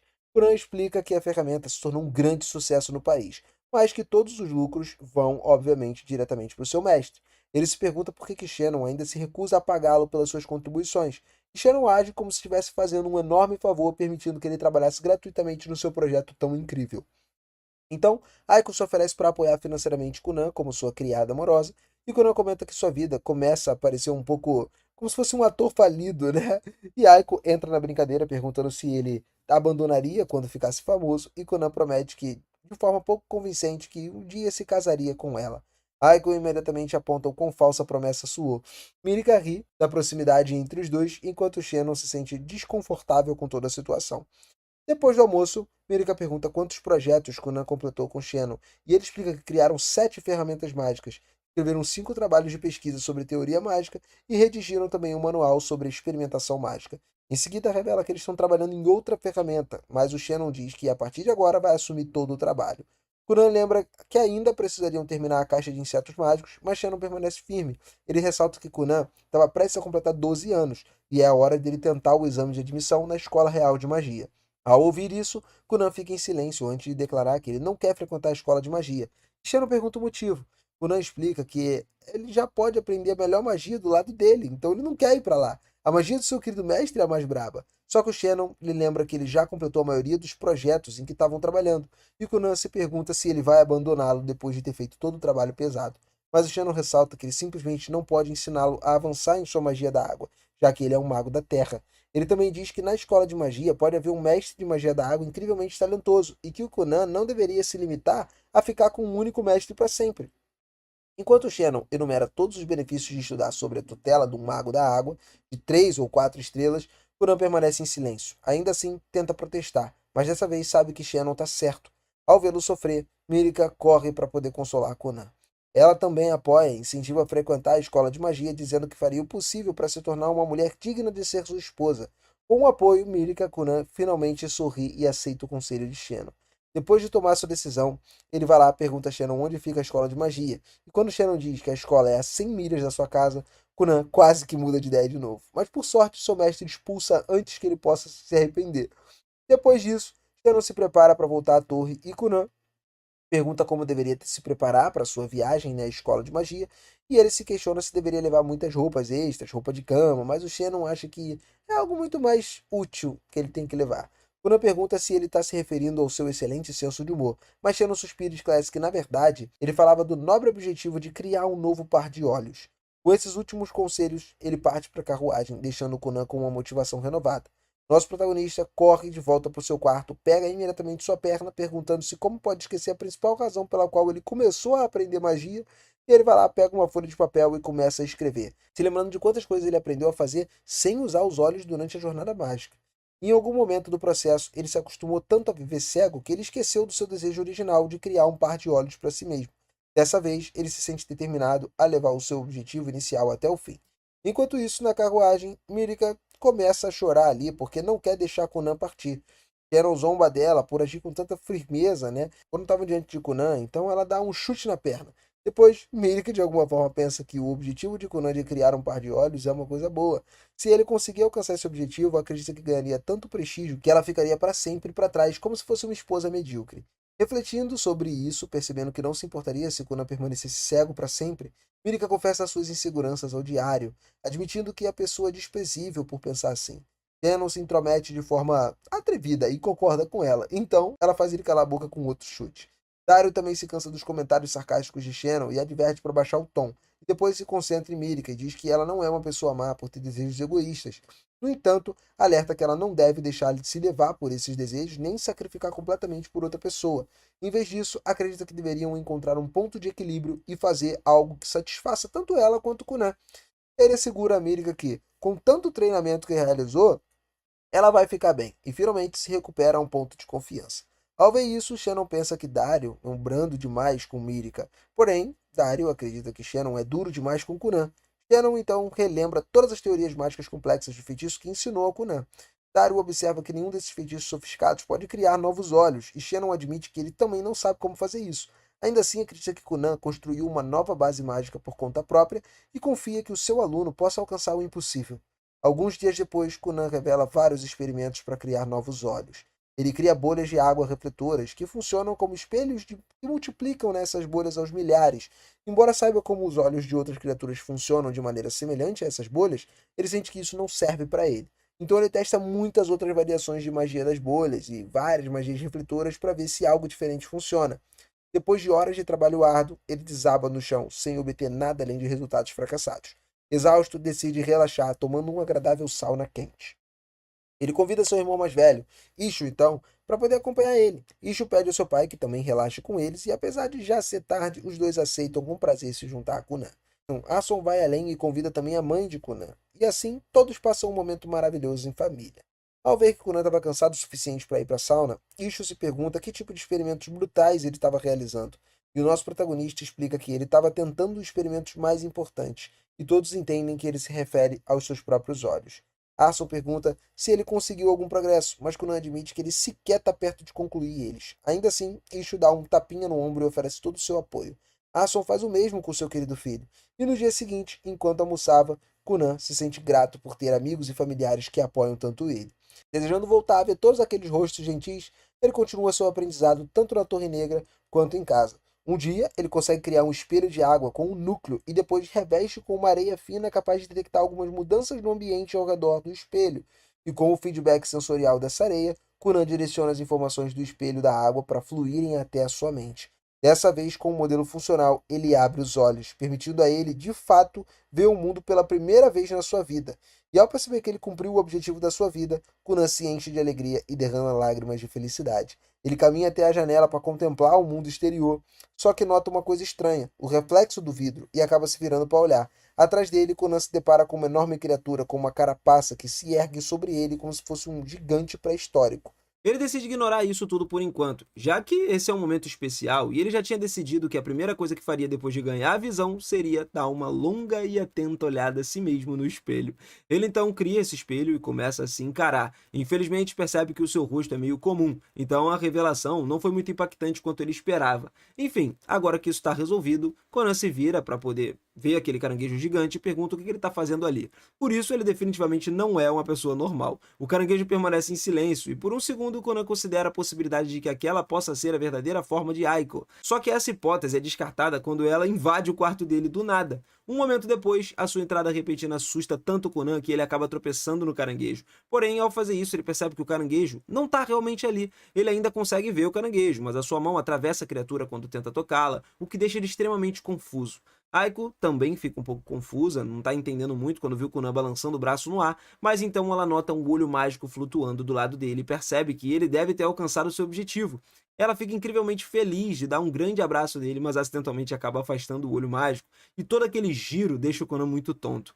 Ela pede desculpas por ter esbarrado no olho dele, mas, como essa é uma ocasião especial, pergunta se ele gostaria que ela preparasse um banquete especial para comemorar.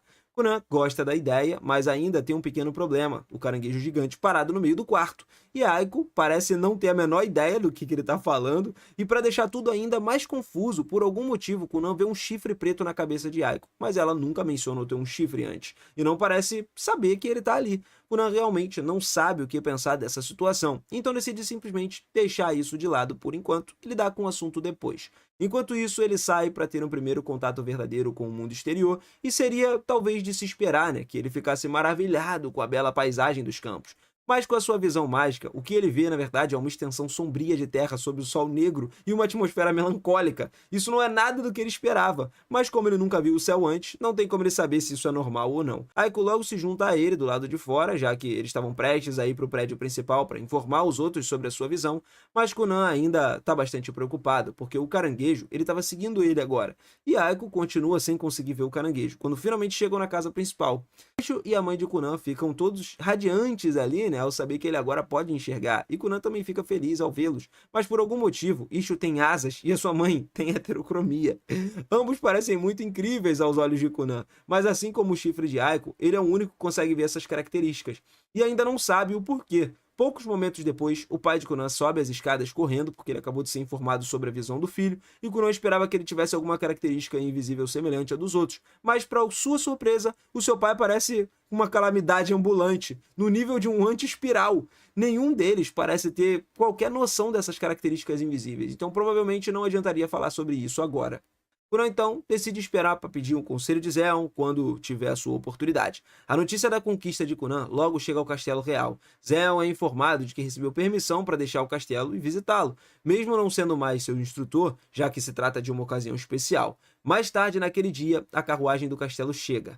Amar é a primeira a sair cumprimentando Kunan. Ela diz que está muito feliz por ele ter conseguido realizar o seu sonho e pede para ver como o feitiço funciona. Kunan atende o pedido e informa o seu olho mágico explicando que ele reflete todas as imagens e transmite diretamente para o seu cérebro. Embora seus olhos físicos ainda precisem estar abertos para que ele consiga ver qualquer coisa, nesse momento Ma percebe que os olhos de Kunan estiveram fechados o tempo todo. Kunan fica um pouco nervoso, né? Porque ele não sabe como Ma vai aparecer. Então ele abre o olho lentamente na direção dela e olha, e felizmente ela parece perfeitamente normal e tão bonita quanto Kunan tinha imaginado. Embora tenha uma perna saindo da cabeça dela, né? Algo que ele decide simplesmente ignorar. Dario também chega logo depois e parabeniza Kunan pelas suas conquistas, e aos olhos de Kunan ele parece ter algum tipo de espada lendária nas costas. Mas isso não é nada comparado com o que ele vê com Zeon finalmente chegando ali, porque ele literalmente parece ser feito de pura luz. Kunan tem dificuldades em olhar diretamente para o Zeon, porque ele é brilhante demais. No início, o Zeon pensa que Kunan estava brincando, mas ele garante que não. Diz que Zeon parece um celular com um brilho no máximo no meio da noite. Kunan pede que Zeon o acompanhe para dentro porque tem algo que deseja discutir em particular e Zeon concorda. Enquanto isso, Ma vai para o jardim continuar o seu treinamento com Dario. Como de costume, dentro da casa, Kunan conta a Zeon tudo o que aconteceu desde que ele ganhou a visão, incluindo o caranguejo gigante que o segue para todos os lados ali, e todas aquelas características estranhas que continua vendo nas pessoas. Zeon acha tudo muito engraçado, né, já que ele nunca ouviu nada parecido antes. Mas Kunan não acha muita graça, porque quando eventualmente ele se casar com Ma e se mudar para a vila com ela, ele não quer ter que lidar com um caranguejo gigante observando tudo que ele faz. Falando sério, Zeon acredita que Kunan esteja dizendo a verdade, né? Porque as descrições que ele já deu são vívidas demais para serem inventadas. Ele também se sente lisonjeado, né, pelo fato do Kunan ver ele como um ser de luz e até sente certo orgulho disso, mesmo sem saber o que significa. Ele consegue pensar em duas possibilidades para a situação atual de Kunan. A primeira é que o orgulho mágico esteja permitindo que ele veja a forma de todas as almas das pessoas. Por isso ele enxerga características ocultas que ninguém mais consegue ver. Kunan concorda que é possível, mas se for esse o caso, isso significa que a sua alma é um caranguejo gigante. E ele não quer aceitar isso. Zeon também sugere que pode ser que se trate de uma alucinação que foi causada por uma forte doença mágica, mas o Kunan nunca ouviu falar disso e não sabe o que significa. Zeon explica que nesse mundo existem vários locais mais densos em energia mágica, e certa vez ele passou por uma dessas áreas quando de repente foi atingido por uma tontura intensa. Foi como se ele tivesse tomado 20 doses de vodka de uma vez só, e ele começou ali a ver dezenas de criaturas materiais se movendo para um lado para o outro, sem forma física. Isso soa muito parecido com o que Kunan estava vivendo, mas não tem como ter certeza, já que nenhum dos dois tem muitas informações sobre esse fenômeno. Zeon diz que poderão aprender mais à medida que Kunan observa cada vez mais as coisas. Até lá, precisam continuar elaborando teorias para encontrar algum padrão. Kunan pergunta se é possível que ele tenha errado ao criar o olho mágico, e é por isso, talvez, que ele esteja vendo todas aquelas coisas estranhas. Mas Zeon diz que isso não é possível, porque qualquer coisa criada por alguém tão brilhante quanto Kunan certamente funcionaria. Existem muitas criaturas na natureza que não conseguem ver cores, algumas com dezenas de olhos, né? E algumas sem olho nenhum. Não existe uma maneira universalmente correta de enxergar, então é perfeitamente normal que Kunan tenha o seu próprio jeito de ver o mundo. Além disso, as coisas que ele está vendo podem ter algum significado que ainda eles não descobriram. Mas, por enquanto, provavelmente ele deveria não contar para ninguém sobre essas coisas estranhas que ele está vendo, porque seria uma má ideia chamar atenção para isso antes de entender como ela funciona. Kunan concorda com Zeon e fica feliz por ter escolhido, né, pediu o conselho dele e tal, antes de fazer qualquer maluquice. No entanto, ele olha diretamente para Zeon e ainda machuca os olhos dele, então é difícil manter o foco. Já no final da tarde, Ma termina o seu treinamento, mas Kunan ainda tá lá conversando com Zeon lá dentro e ela não pode ir, ela não quer ir embora sem ele. Então, precisa esperar do lado de fora com Aiko. Como o aniversário de Kunan tá chegando, Ma pergunta a Aiko se ela tem alguma ideia de qual seria um bom presente para ele. Porém, Aiko diz a Kunan que ficaria muito feliz com qualquer coisa que Ma lhe der, então não tem necessidade de pensar demais nisso. Alguns momentos depois, Kunan e Zeon finalmente saem, mas assim que Zeon vê Ma, ele cai na gargalhada, porque não consegue parar de imaginar o quão engraçada ela deve parecer, já que ele vê ela como uma pena saindo da cabeça. Mais tarde, Aiko está ajudando Kunan a limpar o seu escritório e pergunta onde deve colocar aquela pilha de livros. Ele responde que já terminou ali de ler todos os livros, então ela pode devolvê-los à biblioteca do prédio principal. A razão é que ele estava limpando o escritório porque hoje era o aniversário de 12 anos e ele decidiu oficialmente frequentar a escola de magia. Naquela noite, a família de Kunan fez uma festa para ele e todos entregaram os presentes que prepararam para essa ocasião. Eles estavam felizes por ele, mas também tristes porque ele vai se mudar para tão longe. A mãe de Kunan estava sofrendo bastante porque, não sabia como ia lidar com a ausência do filho. Porém, Kunan tranquiliza, dizendo que não importa o quão longe ele vá, ele sempre vai amar a mãe. dorme. Mais tarde naquela noite, Kunan e Ma estavam juntos na varanda, e Ma pergunta como estavam indo os preparativos para uma partida. Ele conta que apenas arrumou algumas roupas mais confortáveis, né, o básico necessário, porque pode comprar o restante quando ele chegar lá. Infelizmente, Ma terá uma aula no dia, né, em que o Kunan partir, então não vai poder se despedir dele antes dele ir embora. Ainda assim, Kunan entende que ela tem as suas próprias responsabilidades, então isso não o incomoda. Ma decide que aquele é um bom momento para entregar um presente que escolheu para ele, então ela dá uma caixinha e quando ele abre, encontra uma linda pulseira dentro. Ma explica que ela comprou um conjunto igual para os dois usarem, e se as coisas ficarem difíceis para ele na escola de magia, ela queria que ele falasse com a pulseira como se estivesse falando com ela. Assim ela vai fazer o mesmo com a sua, para que não sinta tanta saudades um do outro. Kunan diz que também descreveria algumas cartas para ela, né, sempre que possível, e Ma responde que faria o mesmo, que os dois prometem esperar um pelo outro, não importa quanto tempo leve. No dia da partida de Kunan, sua família se reúne para se despedir. Todos estavam segurando as lágrimas, esperando que Kunan estivesse tão triste quanto eles, mas ele já superou a dor e deixa sua família para trás. Ele não está mais tão abalado assim, afinal de contas ele ficaria fora por apenas 4 ou 5 anos, e ele estava animado para conhecer os feiticeiros agora que ele vai encontrar na escola de magia. Alguns dias depois, enquanto a carruagem de Conan segue viagem, Aiko pergunta quanto tempo ainda vai levar para eles chegarem na escola de magia. Descobrindo que ainda falta um mês inteiro, Aiko se sente entediada com essa longa jornada pela frente. Conan então lembra ela de que eles vão fazer uma parada na casa do seu avô no meio do caminho e pergunta se em breve eles se despedirão. Aiko assente, dizendo que deseja se casar, algo que não seria possível se ela continuar do lado dele como uma criada para sempre. Conan se pergunta se não existe uma forma de mantê-la por perto. E diante disso, Aiko sugere que abandone Mira e se case com ela. Naturalmente, Conan permanece em silêncio diante dessa proposta, então Aiko muda de assunto e passa a prestar atenção na mansão que está se aproximando. Depois de algum tempo, eles chegaram na mansão, onde Aiko e Conan descem da carruagem. Parados na entrada, Conan se lembra da última vez que visitou o local, 4 anos atrás, e se pergunta por que deu trabalho de vir ali naquela época.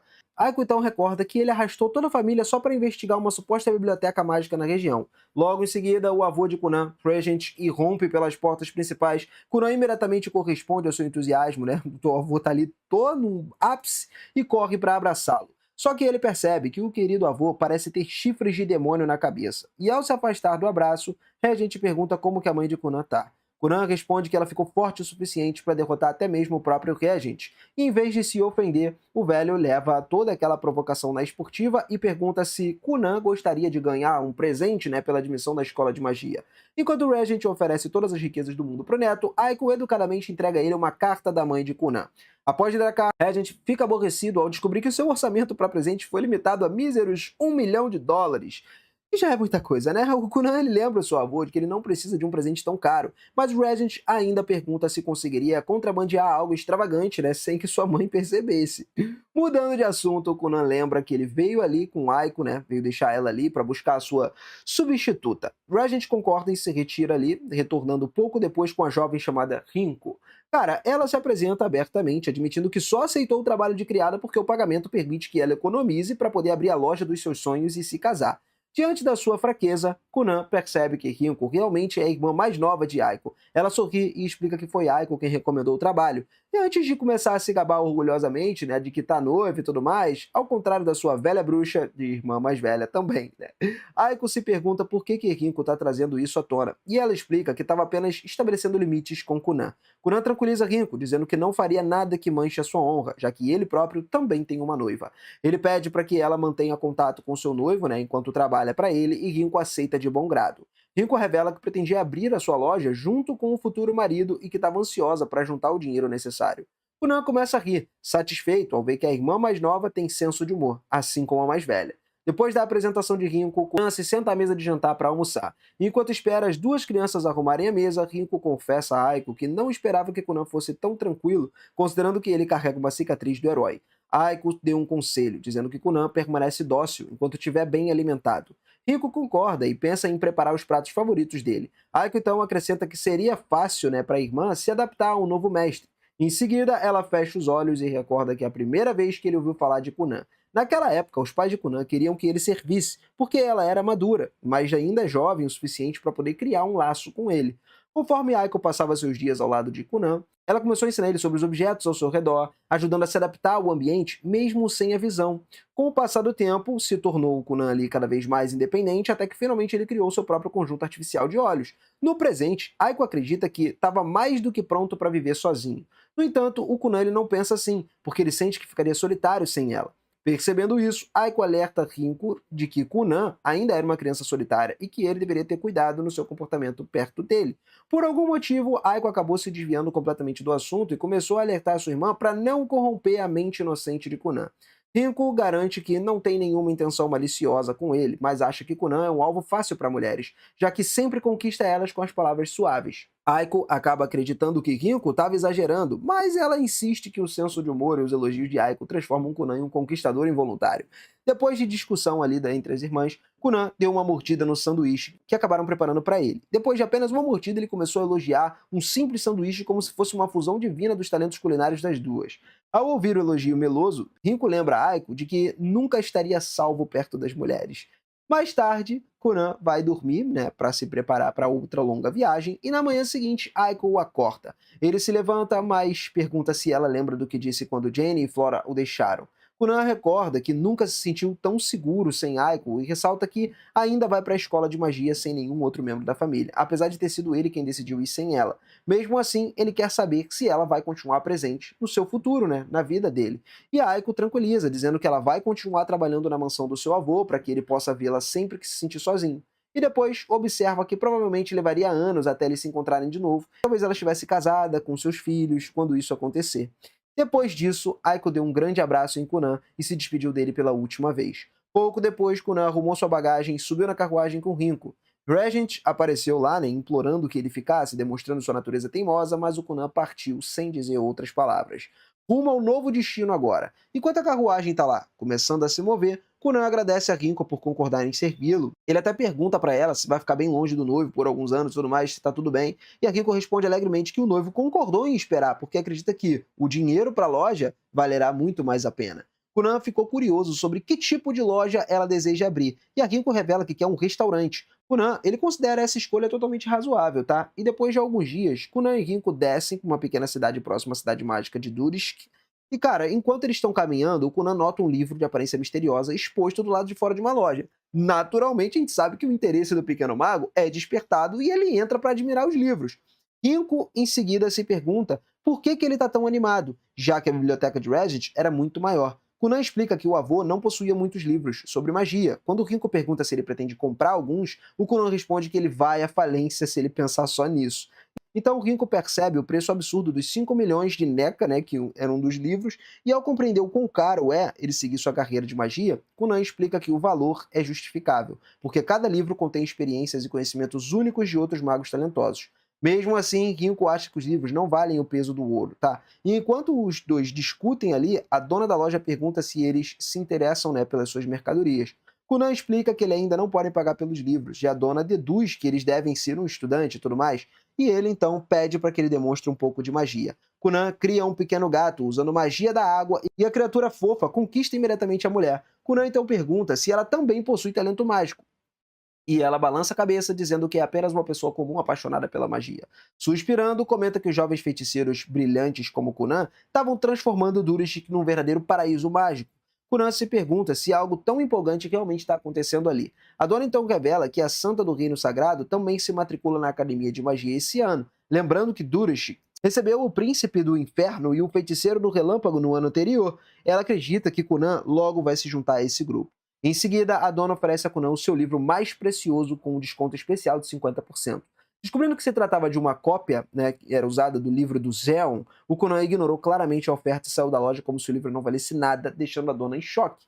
Do lado de fora, Rinko pergunta por que ele recusou um negócio tão vantajoso assim, e o Kunan explica que ele já conhece o livro de cor, e que provavelmente foi ele mesmo quem escreveu. Isso deixa o Rinko confusa, né? Só que ele segue adiante sem dar muitas explicações. Na loja seguinte, Kunan começa a examinar vários casacos de pele macia, deixando o dono um pouco confuso. O comerciante, ele se pergunta por que o garoto estava tocando algumas das peles preciosas, achando que vai estragar elas sem comprar nada. Finalmente, depois de terminar sua inspeção, o Kunan ergueu uma pele macia ali, em triunfo, né? E o dono pediu para que ele largasse o produto. O Kunan pediu desculpas, explicando que apenas queria memorizar a textura e a sensação dessa pele. Em seguida, Kunan pergunta de qual criatura aquela pele se originou, e o dono responde que ela veio de uma rara criatura negra. Kunan concorda com a cabeça e em seguida cria uma raposa negra usando a sua magia de água, aplicando os dados ali que ele tinha obtido, e chocado, o dono finalmente percebeu por que ele sentiu tanta vontade de esfregar a pele e começar a acariciar a bela raposa feita de água. Surpreso ao descobrir que a textura era exatamente igual à do pelo verdadeiro da raposa negra, ele se perguntou se Kunan conseguiria replicar qualquer coisa com a sua magia de água. E o Kunan concorda de novo, mas lembra de que só poderia criar texturas e formas. O dono, ele pensa por um momento e de forma hesitante pergunta se ele poderia replicar o corpo de uma mulher. E num instante, o modo guarda-costas de Rinko aparece, é ativado. Ela repreende duramente o dono, colocando ideias tão imundas na mente de uma criança inocente. E enquanto o dono se desculpa, Ringo arrasta Kunan para fora da loja para evitar que a sua inocência seja corrompida. Mesmo assim, o dono admite que apenas queria algum contato com a mulher que admira. Com isso, Ringo retorna para repreendê-lo mais uma vez. E por fim, Ringo se afasta da loja e diz a Kunan que eles deveriam visitar Durishik agora. Nesse momento, a Santa e as suas amigas saem do beco próximo, as garotas entram numa loja e perguntam ao dono sobre o famoso cachecol feito de pele de raposa. Então, a Santa nota uma pequena raposa negra nos braços do comerciante. As garotas se perguntam como que ele conseguiu uma criatura tão rara, que confiasse nele assim. E a Santa então aponta que aquilo não passa de um feitiço mágico. Em seguida, ela estoura a raposa de água e cria uma grande mancha molhada na calça do dono. Ignorando a humilhação do pobre homem, todas as garotas da igreja ficam interessadas nessa magia, de alguma forma. É uma coisa estranha, né? A Santa percebeu que, apesar de parecer extremamente realista, a raposa ela foi criada só de uma pequena quantidade de poder mágico e se pergunta que tipo de mago talentoso seria capaz de conjurar algo assim. Alguns dias depois, Kunan e Rinko estão lá chegando na cidade mágica de Durisk. E, cara, Rinko é a primeira a sair da carruagem, anunciando animadamente a chegada ao seu destino. Kunan, ele concorda, desce da carruagem, colocando os olhos pela primeira vez na famosa escola de magia. Rinko, cara, ela lembra a Kunan pra descansar um pouquinho, né? Ele precisa ter uma viagem longa, já que eles acabaram de chegar na cidade e tudo mais. E o Kunan recorda que a escola de magia possui um sistema de dormitórios. Como cada estudante pode ter um acompanhante, ele acredita que Rinko não teria problemas em morar com ele. Só que quando entra na escola, a recepcionista Laela explica que os dormitórios já estavam completamente lotados. Ao ouvir isso, o Kunan percebe que Zeon deixou essa informação de fora, preenchendo o formulário de admissão. Enquanto isso, de volta à Torre Negra, Zeon invade o quarto de London com uma entrada ousada. O grande feiticeiro se pergunta se Zeon tem algo sério a dizer. Então, ele informa que ele deseja algo para o seu aluno querido. De volta a Durishik, temos aí o Kunan se perguntando o que fazer em relação à moradia. Ringo comenta que ele não pode simplesmente alugar um hotel com todo o dinheiro que ele tem, mas o Kunan prefere a ideia de alugar uma casa juntos para poder economizar, né? Nesse momento, Labella aparece lá, seguindo eles para fora e entrega um panfleto cheio de anúncios imobiliários, todos voltados para estudantes que estão com muita dificuldade para encontrar acomodações. Com a ajuda desse panfleto, Kunan e Ringo começam a encontrar uma casa adequada ali e acham, né, para poder ficar durante os seus anos na escola. Enquanto isso, numa sala misteriosa, dois magos entram na dimensão vindos de fora. Um deles apresenta uma lista como os principais estudantes matriculados na escola de magia, afirmando que alguns têm o potencial de ingressar na classe avançada. O mago poderoso aceita essa lista ali e foca sua atenção no perfil de Kunan. Ele explica que Kunan é o aluno de Zeon, que isso acaba despertando interesse num homem misterioso. De volta à academia de magia, Labella leva Kunan até o local do exame de admissão. No caminho, Kunan continua elogiando ela, o que deixa a pobre mulher visivelmente desconfortável. Logo, ele chega no local de teste, onde todos os outros candidatos de elite ficam chocados ao ver a sua estranha venda nos olhos. Enquanto isso, Kunan observa as aulas dos três estudantes e percebe diversos fenômenos únicos ao redor deles. Embora os dois garotos se cumprimentem de forma amigável, Kunan mal deu atenção para eles. E, em vez disso, ele caminha diretamente até a Santa e começa a examinar ela por causa do seu atributo de luz. Quando Kunan se aproxima demais do rosto da garota, ela se sente ofendida com uma intimidade excessiva, e sem perceber o quão estranho estava agindo, ele faz algumas perguntas sobre o atributo da luz. Irritada, a Santa manda que eles se afastem. Mesmo assim, Kunan se recusa teimosamente e continua insistindo para que ele ensine sobre todas as habilidades únicas. Só que Ray questiona o que ele faria depois de aprender sobre a magia da luz, porque ele não acredita que Kunan consiga realmente usar ela. Ela começa a afirmar que a magia da luz é superior a todos os outros tipos de magia e que não tem como um usuário inferior de água conseguir aprender ela. Os outros garotos lembram a Santa de que todas as magias foram criadas iguais. Percebendo que pode ter ferido os sentimentos deles, Ray diz que não deveria se importar com as suas palavras, porque ela não consegue sentir emoções como as pessoas normais. Os garotos se perguntam como que isso é possível, então Ray explica que ela é um Hero Scar. Ao ouvir isso, o Kunan basicamente ficou ainda mais interessado nas suas habilidades e pediu novamente para que ela mostrasse para ele. Enquanto Ray continua ignorando ele, os examinadores, Soph e Safe, eles finalmente aparecem ali, chegando no local, e o Kunan imediatamente volta a sua atenção para Soph, sentindo uma aura poderosa ao seu redor ali. Soph se apresenta como examinador principal e apresenta Safi como sua assistente. E antes de parabenizar todos os estudantes por terem sido aceitos na academia, isso surpreende os jovens, né, que estavam esperando ali ser admitidos apenas depois de realizarem o exame, Soph explica que a escola de Durishik, ela aceita qualquer feiticeiro qualificado sem exigir uma prova. Os estudantes apontam que nunca tinham ouvido falar dessa regra, e então Soph revela que essa informação é mantida em segredo. Kunan, a partir daí, ele se sente decepcionado, porque, ele estudou pra caramba para esse exame, mas Soph garante que ainda vai poder realizar o exame. Ele explica que a escola possui 3 níveis de ensino: a classe fundamental, para iniciantes absolutos, o segundo nível, com o auxílio dos professores e currículo adequado, e, por fim, a classe avançada. Só que lá na classe avançada, os estudantes eles são livres para conduzir suas próprias pesquisas, assim como os professores doutores também. Eles podem pesquisar feitiços existentes, criar novas magias, desenvolver ferramentas mágicas com seus professores e também fazer o que eles desejam. Ouvindo isso, Kunan imediatamente mirou seu objetivo na classe avançada. Só que Soph avisa que essa classe ela é reservada apenas para a elite da elite. Para se qualificarem, os estudantes precisam obter resultados extraordinários no exame.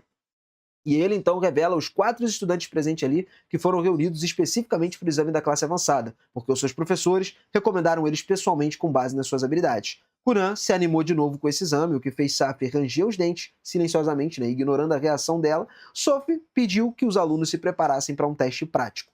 Depois de alinhar todos eles, cara, ele pediu para que eles avançassem um por um para demonstrar suas habilidades mágicas. Primeiro, o garoto chamado Hank, que foi lá, se apresentou, revelou ser um feiticeiro de fogo de 2 estrelas, capaz de usar 7 feitiços. Soph pediu a Hank para mostrar o seu melhor feitiço. Então ele puxou a varinha e conjurou um feitiço elemental de fogo. As chamas dispararam para a varinha ali de uma forma absurda. Começaram literalmente a girar em círculos, criando um padrão espiral perfeito. Só que no chão, Soft acabou elogiando o Hank pelo seu incrível controle sobre a magia de fogo, enquanto Safi anotou seus resultados. Em seguida, foi o garoto chamado Ria, que estava lá, apresentou, né, anunciou que era um feiticeiro do vento de 2 estrelas, capaz de usar 8 feitiços diferentes, e pediu para que todos se afastassem para evitar que eles se machucassem durante a demonstração. Depois que os demais recuaram, Ria conjurou um feitiço de vento, reunindo uma grande quantidade de mana do ambiente no geral, né, e condensando tudo numa única esfera de vento. Por fim, ele lançou a esfera no chão, criando uma enorme cratera num ponto de impacto absoluto. Kunan, ele observou aquilo ali, aquela esfera, num feitiço intermediário de vento, exigindo muito mais mana do que um feitiço básico de fogo do Hank. Depois disso, Ray deu um passo à frente e apresentou como um feiticeiro da luz 3 estrelas, capaz de usar 5 feitiços diferentes. Ela explicou que, apesar de ser especializada em cura, não pode demonstrar seu melhor feitiço, já que ninguém está ferido. E, em vez disso, decidiu mostrar um feitiço ofensivo de raio de luz, que cobre todo o chão num instante. Kunan ficou impressionado com as habilidades porque ele não conseguia enxergar nenhuma forma de desviar desse feitiço, né, depois que ele foi lançado. Finalmente, chega a vez do nosso querido Kunan. Ele tinha que provar as habilidades dele, então ele se posiciona diante dos professores e se apresenta como um mago da água 2 estrelas, capaz de usar apenas 2 feitiços. Ouvindo isso, Soph ficou surpreso, porque, tinha sido informado de que Kunan era um aluno mais talentoso do grupo. Soph, então, mostrou suas cartas de recomendação como o próprio mestre London e uma outra professora, né, de Kunan, que seria Zeon. Ouvindo o nome Zeon, tanto Hank quanto Ria demonstram surpresa por Kunan ser o discípulo do mestre tão incrível. E estava lá, enquanto Soph estava lá rindo discretamente, ouvindo o nome Zeon, Kunan pergunta a Soph se ele, de alguma forma, conhece pessoalmente o seu professor. Soph explica que Zeon é uma verdadeira sensação no mundo dos feiticeiros, né, e que praticamente todo mago do país sabe quem ele é. E, cara, ele também revela que Zeon lhe enviou uma carta de desafio, ordenando que tornasse o exame de Kunan extremamente difícil, só para exibir as habilidades do seu aluno. Kunan aceitou o desafio, lógico, só que Safi se ofendeu com a maneira casual com que ele trata ali o tratamento especial e tudo mais. E pensando que Kunan se tornou um cara arrogante sob a influência de Zeon, ela começa a acreditar que Soph deveria humilhar ele completamente no exame e mandar ele para casa.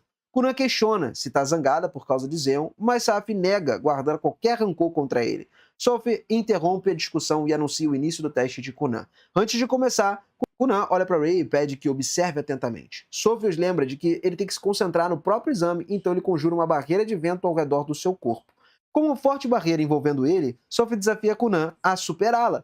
Ria começa ali a comentar que aquela é uma magia intermediária de vento que oferece uma defesa praticamente perfeita contra a água, já que qualquer gota seria dispensada ali, não teria como ela bater, o vento jogaria tudo para fora. E assim, aparentemente não teria como Kunan vencer. Sophie se pergunta como Kunan pretendia passar ali usando apenas 2 feitiços de água. De repente, Kunan questiona por que Sophie estava pegando leve com ele, dizendo que o exame deveria ser mais difícil. Sophie responde que ele deveria primeiro passar no teste inicial antes de falar tão alto assim. E a provocação finalmente faz Kunan dar tudo de si. Ele começa conjurando seu feitiço de bolhas d'água. Enquanto dezenas de bolhas surgem no ar, Sophie começa a zombar, dizendo que ele não vai quebrar a barreira do vento com um simples banho de espuma. E sem se abalar, ele vai lá. Kunan ordena que as bolhas se multipliquem. Logo, elas se multiplicam exponencialmente, formando uma densa névoa de bolhas ali, que cerca completamente Sophie. Em seguida, Kunan dá à névoa uma coloração vermelha. Sophie percebe que ele estava cercado, mas ainda acreditava que seria seguro ficar dentro da barreira. Só que o Kunan não faz absolutamente mais nada. Ele simplesmente cria uma cadeia de água para si e age como se o teste já tivesse acabado. O Kunan explica que ele pode manter a névoa por mais de 2 dias. Já o Sophie, por mais poderoso que seja a barreira, não vai ter como. Inevitavelmente ele vai ficar sem mana antes disso. Sentado calmamente, o Kunan lembra de que não tem limite de tempo no teste e que estava disposto a esperar os 2 dias completos. Sophie começa a sorrir, reconhecendo que ele foi derrotado da maneira mais inteligente por um feitiço menos desgastante. Sabendo que a névoa vermelha venceria ele mais cedo ou mais tarde, ele ergue as mãos em rendição. Kunan saltou da cadeira nessa hora, feliz por ter passado. Ele desfaz a névoa enquanto Sophie dissipa sua própria barreira. Internamente, Sophie admite que o aluno de Zell é realmente assustador. Enquanto isso, o Kunan ele tenta se aproximar de Ray ali para ganhar mais a sua simpatia, enquanto Safi acaba lutando para aceitar o resultado. Pouco tempo depois, nós temos então Laela, que chega ali lembrando a Sophie de que o tempo está acabando, está se esgotando, mas o gigantesco lago de sangue, deixado pela névoa vermelha de Kunan, deixa ela horrorizada. Mais tarde, o Kunan e os outros alunos já aguardam a avaliação final na sua sala de aula, e lá o Kunan pede para que Ray combine a sua magia de luz com a magia de água dele, mas ela se recusa. Ele tenta subornar ela com uma sobremesa e Sophie repreende por incomodar a garota. Sophie pergunta se alguém tem alguma dúvida sobre a avaliação final, e Kunan reclama que Ray continue ignorando ele. Safi acha que ele deveria ser punido pela sua cantada descarada, mas Sophie acalma e pede para que Kunan pare de importunar Ray antes da sua prova. Kunan se senta então, imaginando que seu incrível poder deve ter afetado o estado mental de Ray. Safi interrompe os delírios e anuncia o início da avaliação final, chamando Hank para fora da sala. Kunan pergunta quem conduzirá o exame final, e Sophie explica que as perguntas e examinadores acabam mudando a cada vez que as coisas vão mudando. E Kunan começa a brincar, perguntando se seria interrogado, né, sobre essa preferência por mulheres e tudo mais, mas Sophie ignora essa pergunta desconfortável. Em seguida, Kunan pede a Sophie para responder algumas perguntas sobre magia de vento. Sophie concorda. Nesse momento, Safi retorna e leva Ria para sua avaliação. Kunan então se lembra de que irá para casa depois do exame final e implora para que Ray entre na mesma turma que ele. Algum tempo depois, Safi leva Ray para o teste, deixando Kunan sozinho com Sophie. Curioso, Sophie pergunta se Kunan teria outro meio de derrotá-lo caso a batalha de resistência falhasse, e Kunan admite que poderia vencê-lo diretamente por meio de uma combinação de erosão e interferência. Sophie deduz que ele pretendia corroer lentamente a magia do vento com a interferência da água. Depois de penetrar na sua defesa, ele desestabilizaria o restante da barreira, tá ligado? E o Kunan confirma. Ele acredita que se alcançasse a camada interna da magia de Sophie, ele poderia assumir o controle, já que a água possui peculiaridade de atravessar qualquer material. E a magia do vento não é exceção. O Kunan declara que, para ele, a água é o melhor elemento. Porém, ainda não pode provar isso, porque ele não derrotou o seu próprio mestre, o Zeon. Enquanto ele caminha na direção à saída, Safi retorna e se surpreende ao vê-lo de novo. Ela o conduz até o local da avaliação final e abre a porta, né, para que leve para o espaço completamente escuro. Kunan questiona se tem alguma coisa lá dentro e Safi lembra de que ele é cego, então fica tranquilo, dizendo que o chão é sólido e se oferece ali para poder acompanhá-lo. Ele recusa a ajuda e entra sozinho. Dentro da sala, Kunan usa o seu olho mágico para observar os arredores, mas ele encontra só escuridão infinita. Pelo vento frio ao redor, ele deduz que ele estava num espaço aberto sob um céu noturno estrelado. De repente, a voz de uma velha começa a ecoar, e 7 figuras surgem do nada. Ele se apresenta à mulher, que admite que tem interesse nele por ser um aluno de Zell.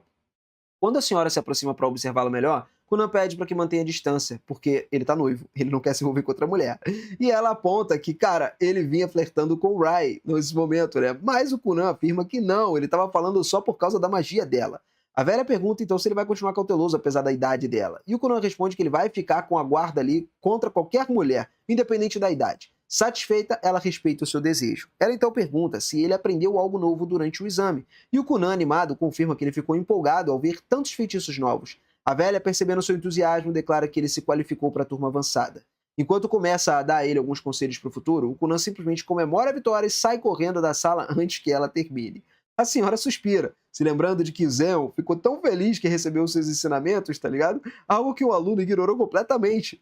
Do lado de fora da sala, então, da avaliação, Sophie relê a carta de recomendação de Zeon. Nela, o Zeon afirma com orgulho que o seu amado aluno é um gênio, é um cara único em 1 milhão, tá ligado? Que vai superar até mesmo Sophie. Ele também pede que Sophie cuide de Kunan, porque ainda é apenas um garoto, e que perdoe os erros que ele próprio cometeu, entendeu? Na época que ele era estudante. Depois de terminar a leitura, Sophie observa Rinko escoltando Kunan de volta para o quarto e recorda das palavras de Zeon, que acredita que Kunan tem o potencial para se tornar o lendário feiticeiro Seruan. E aí, irmão, as coisas ficam legais, porque enquanto isso, lá no espaço escuro do exame, a velha Grey Ruva, ela reflete sobre o olho mágico de Kunan. Apesar da sua idade avançada e vasta experiência, é a primeira vez que ela vê um feitiço tão único assim. Ela sorri ansiosamente para ver todas as novidades que um talento brilhante como ele ainda pode te mostrar. Algumas semanas depois, os pais de Conan recebem uma carta de Ringo, atualizando eles sobre a situação do filho na escola de magia. Embora fiquem felizes por ele ter entrado na prestigiosa turma avançada, Arson se enfurece descobrindo sobre o incidente do Jardim de Sangue. Para punir o comportamento descuidado do filho, ele jura cortar sua mesada por 1 mês inteiro. Só que os alunos da turma avançada logo descobrem que, na verdade, não tem direito a mesada alguma. Eles precisam ganhar o próprio dinheiro, tá ligado? Ouvindo isso, Ray se levanta para protestar. Ela afirma que o objetivo é aprender magia, não se tornar uma mulher de negócios. Porém, o professor Sof acaba lembrando de que, se ela não for capaz nem mesmo de pagar as próprias contas, jamais poderia se tornar uma feiticeira de elite. Com o destino selado, Ray agora pede ajuda a um colega de classe por conta de revelar que precisa de US$ 1,5 milhão por mês para sustentar a si mesma e as suas empregadas. Os colegas ficaram chocados, perguntando se ela tem algum plano para ganhar tanto dinheiro, mas Ray admite que não faz a menor ideia. Algum tempo depois, Safi conduz os alunos ali aos seus laboratórios individuais e ela explica que ali eles vão poder praticar magia ou desenvolver pesquisas com uma privacidade. Ray logo pergunta se precisaria também pagar pelo uso do laboratório, mas Safi esclarece que o espaço é gratuito. Só que os alunos deveriam arcar com os próprios materiais e os livros de pesquisa. Safi também alerta que, embora tenha liberdade para conduzir seus estudos como quiserem, precisariam acumular créditos o suficiente nas aulas. Caso contrário, serão expulsos da turma avançada e rebaixados ao segundo nível. Segundo Sof, esses créditos são pontos concedidos pelos professores em conhecimento às conquistas dos alunos, o que significa que todos precisariam se esforçar para poder merecer eles. E depois da explicação, Saf deseja boa sorte a todos. Kunan declara que ele já estava se preparando e conta que passou por muito tempo criando ferramentas básicas como Zeon lá, e por isso já tem várias ideias de negócios em mente. Kunan acredita que Zeon teve sorte ao conseguir uma carreira ligada à magia e espera que seguir os mesmos passos do seu mestre. Enquanto os outros alunos se surpreendem com quanto Conan está pensando no seu futuro, ele próprio se interessa pelos planos de Ray e pergunta se ela tem uma ideia de como ganhar dinheiro usando magia da luz. Mas Ray não tem, ela recusa conversar com ele, entendeu? Mais tarde em casa, Conan relaxa na sua cama d'água. Ringo chama ele para o jantar, mas parece que ele parece meio preocupado, né? E o Conan admite que ele estava incomodado com o fato de Ray sempre ignorá-lo. Ao ouvir isso, Ringo decide lhe dar uma aula sobre garotas. Ela aconselha Conan a parar de ser insistente, porque isso pode assustá-las, sugerindo uma abordagem mais respeitosa e o alerta para poder evitar, né, ficar a sós com ela. Conan concorda e Ringo suspira, ainda preocupada com o futuro amoroso do garoto. Em seguida, ela pergunta se ele já pensou em uma forma de ganhar dinheiro com a escola, sabendo que Ringo também se preocupa com o próprio salário. Conan tranquiliza, dizendo que ele vai conseguir pagar ela todos os meses. Enquanto isso, no quarto de Ray, ela janta ali com as suas empregadas. As duas perguntam sobre as novas restrições impostas pela escola, já que Ray não tem mais os meios garantidos para cumprir com as suas despesas. Uma das criadas se oferece para trabalhar sem salário, deixando Ray animada por um instante, até a empregada admitir que estava apenas sendo educada. A outra relembra que Ray não pode usar sua magia de cura para fins comerciais, o que limita ainda mais as suas opções. No dia seguinte, Ray caminha pelos corredores da escola. Curvada pela preocupação, de repente, ela vê Conan em frente e uma fila dos alunos ali, conversando com todos como um verdadeiro profissional. Confusa, ela pergunta o que estava acontecendo, e Hank explica que Conan teve uma ideia de negócio que se tornou um sucesso instantâneo. Uma aluna pede o curso especial de 1 hora e Conan, querendo saber como que vai rolar esse serviço, pode ajudar ela com a sua insônia. Ele concorda prontamente e o conduz até o laboratório, avisando aos demais da sala ali que já estava lotada.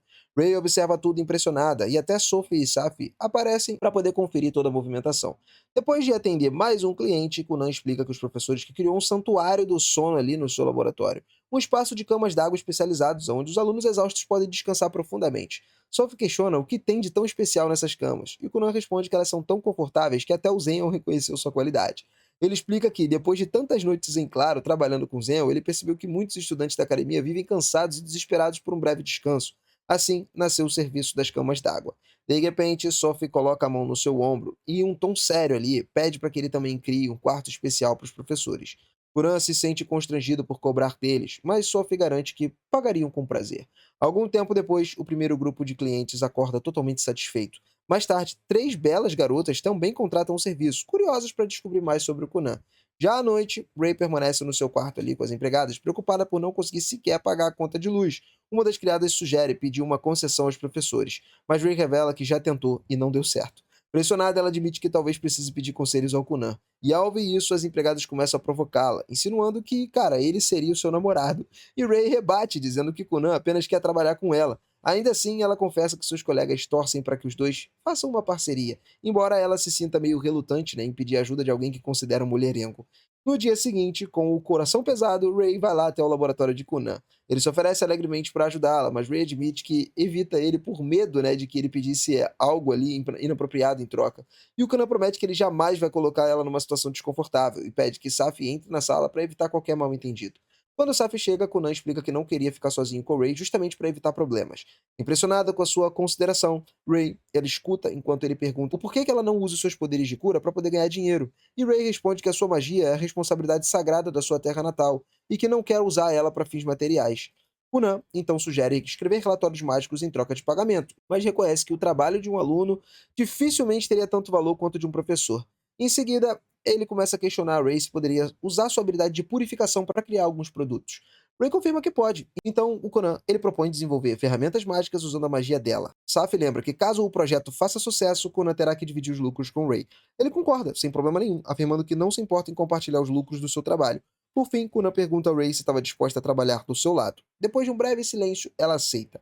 Depois disso, Conan chama a professora Shurya ao seu laboratório e ela agradece pelos serviços das camas d'água antes de entrar na sala e se aproximar de Ray, explicando que também é uma feiticeira de luz. Assim que Shurya entra, Saf se desculpa e deixa o local garantindo mais privacidade. Shurya então entrega a Conan uma pequena caixa contendo sementes estranhas. Ao abri-la, Ray reconhece imediatamente que eram sementes de erva sagrada Xixila. Kunan explica que pretendia cultivá-los no laboratório, mas Ray se recusa na mesma hora. Ela afirma que a Xixila só pode crescer em terras sagradas, onde tem uma grande concentração de mana da luz.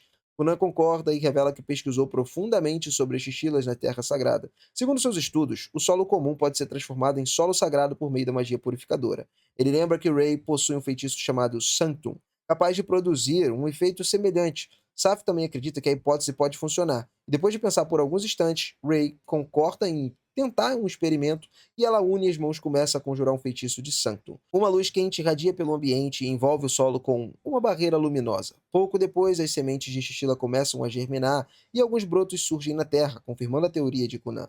Quando o feitiço termina, Ray abre os olhos e imediatamente Shurya e Kunan começam a elogiá-la, efetivamente, né, por conta da sua conquista. Enquanto isso, Kunan registra tudo o que observou, anotando cada detalhe com entusiasmo quase obsessivo. Ao vê-lo tão concentrado, Ray finalmente percebe que ele nunca estava tentando flertar com ela, ele estava só focando na pesquisa. De repente, Kunan pergunta se ela gostaria de sair com ele, e aí ela aceita imediatamente, reconsiderando a sua opinião anterior sobre ele. Em seguida, pergunta o que ele pretende fazer com as ervas recém-cultivadas. Kunan explica que ele quer processar elas para produzir algumas pílulas medicinais. Um lote bem feito dessas pílulas, feita com a erva sagrada, pode ser vendido por mais de 1 milhão de moedas de 50 centavos. E Ray fica surpresa, percebendo que ele já tinha planejado usar o lucro para ajudar ela com as suas despesas. Impressionada, ela reconhece e o Kunan ali conseguiu gerar tanto dinheiro em tão pouco tempo graças às próprias habilidades. E ao notar que ela estava olhando para ele, Kunan começou a provocar ela, mas Ray manda parar de se iludir. Nesse momento, Shurya parabeniza Kunan por ter economizado seu 1 milhão.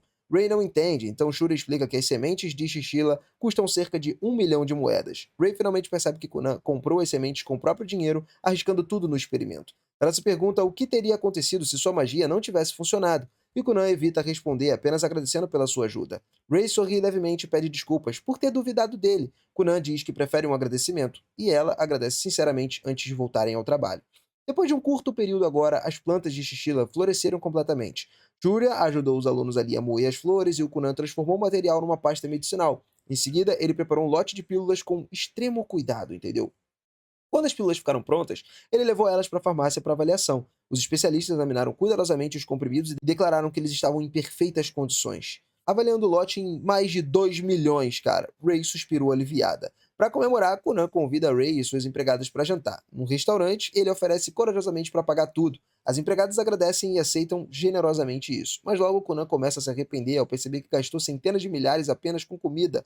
Mais tarde, nos corredores da escola, Conan encontra Hank e Ria, que aparecem precisar de ajuda de alguma forma ali. Ele afirma que só ajuda mulheres gratuitamente e sugere que os rapazes participem dos seus experimentos em troca de apoio.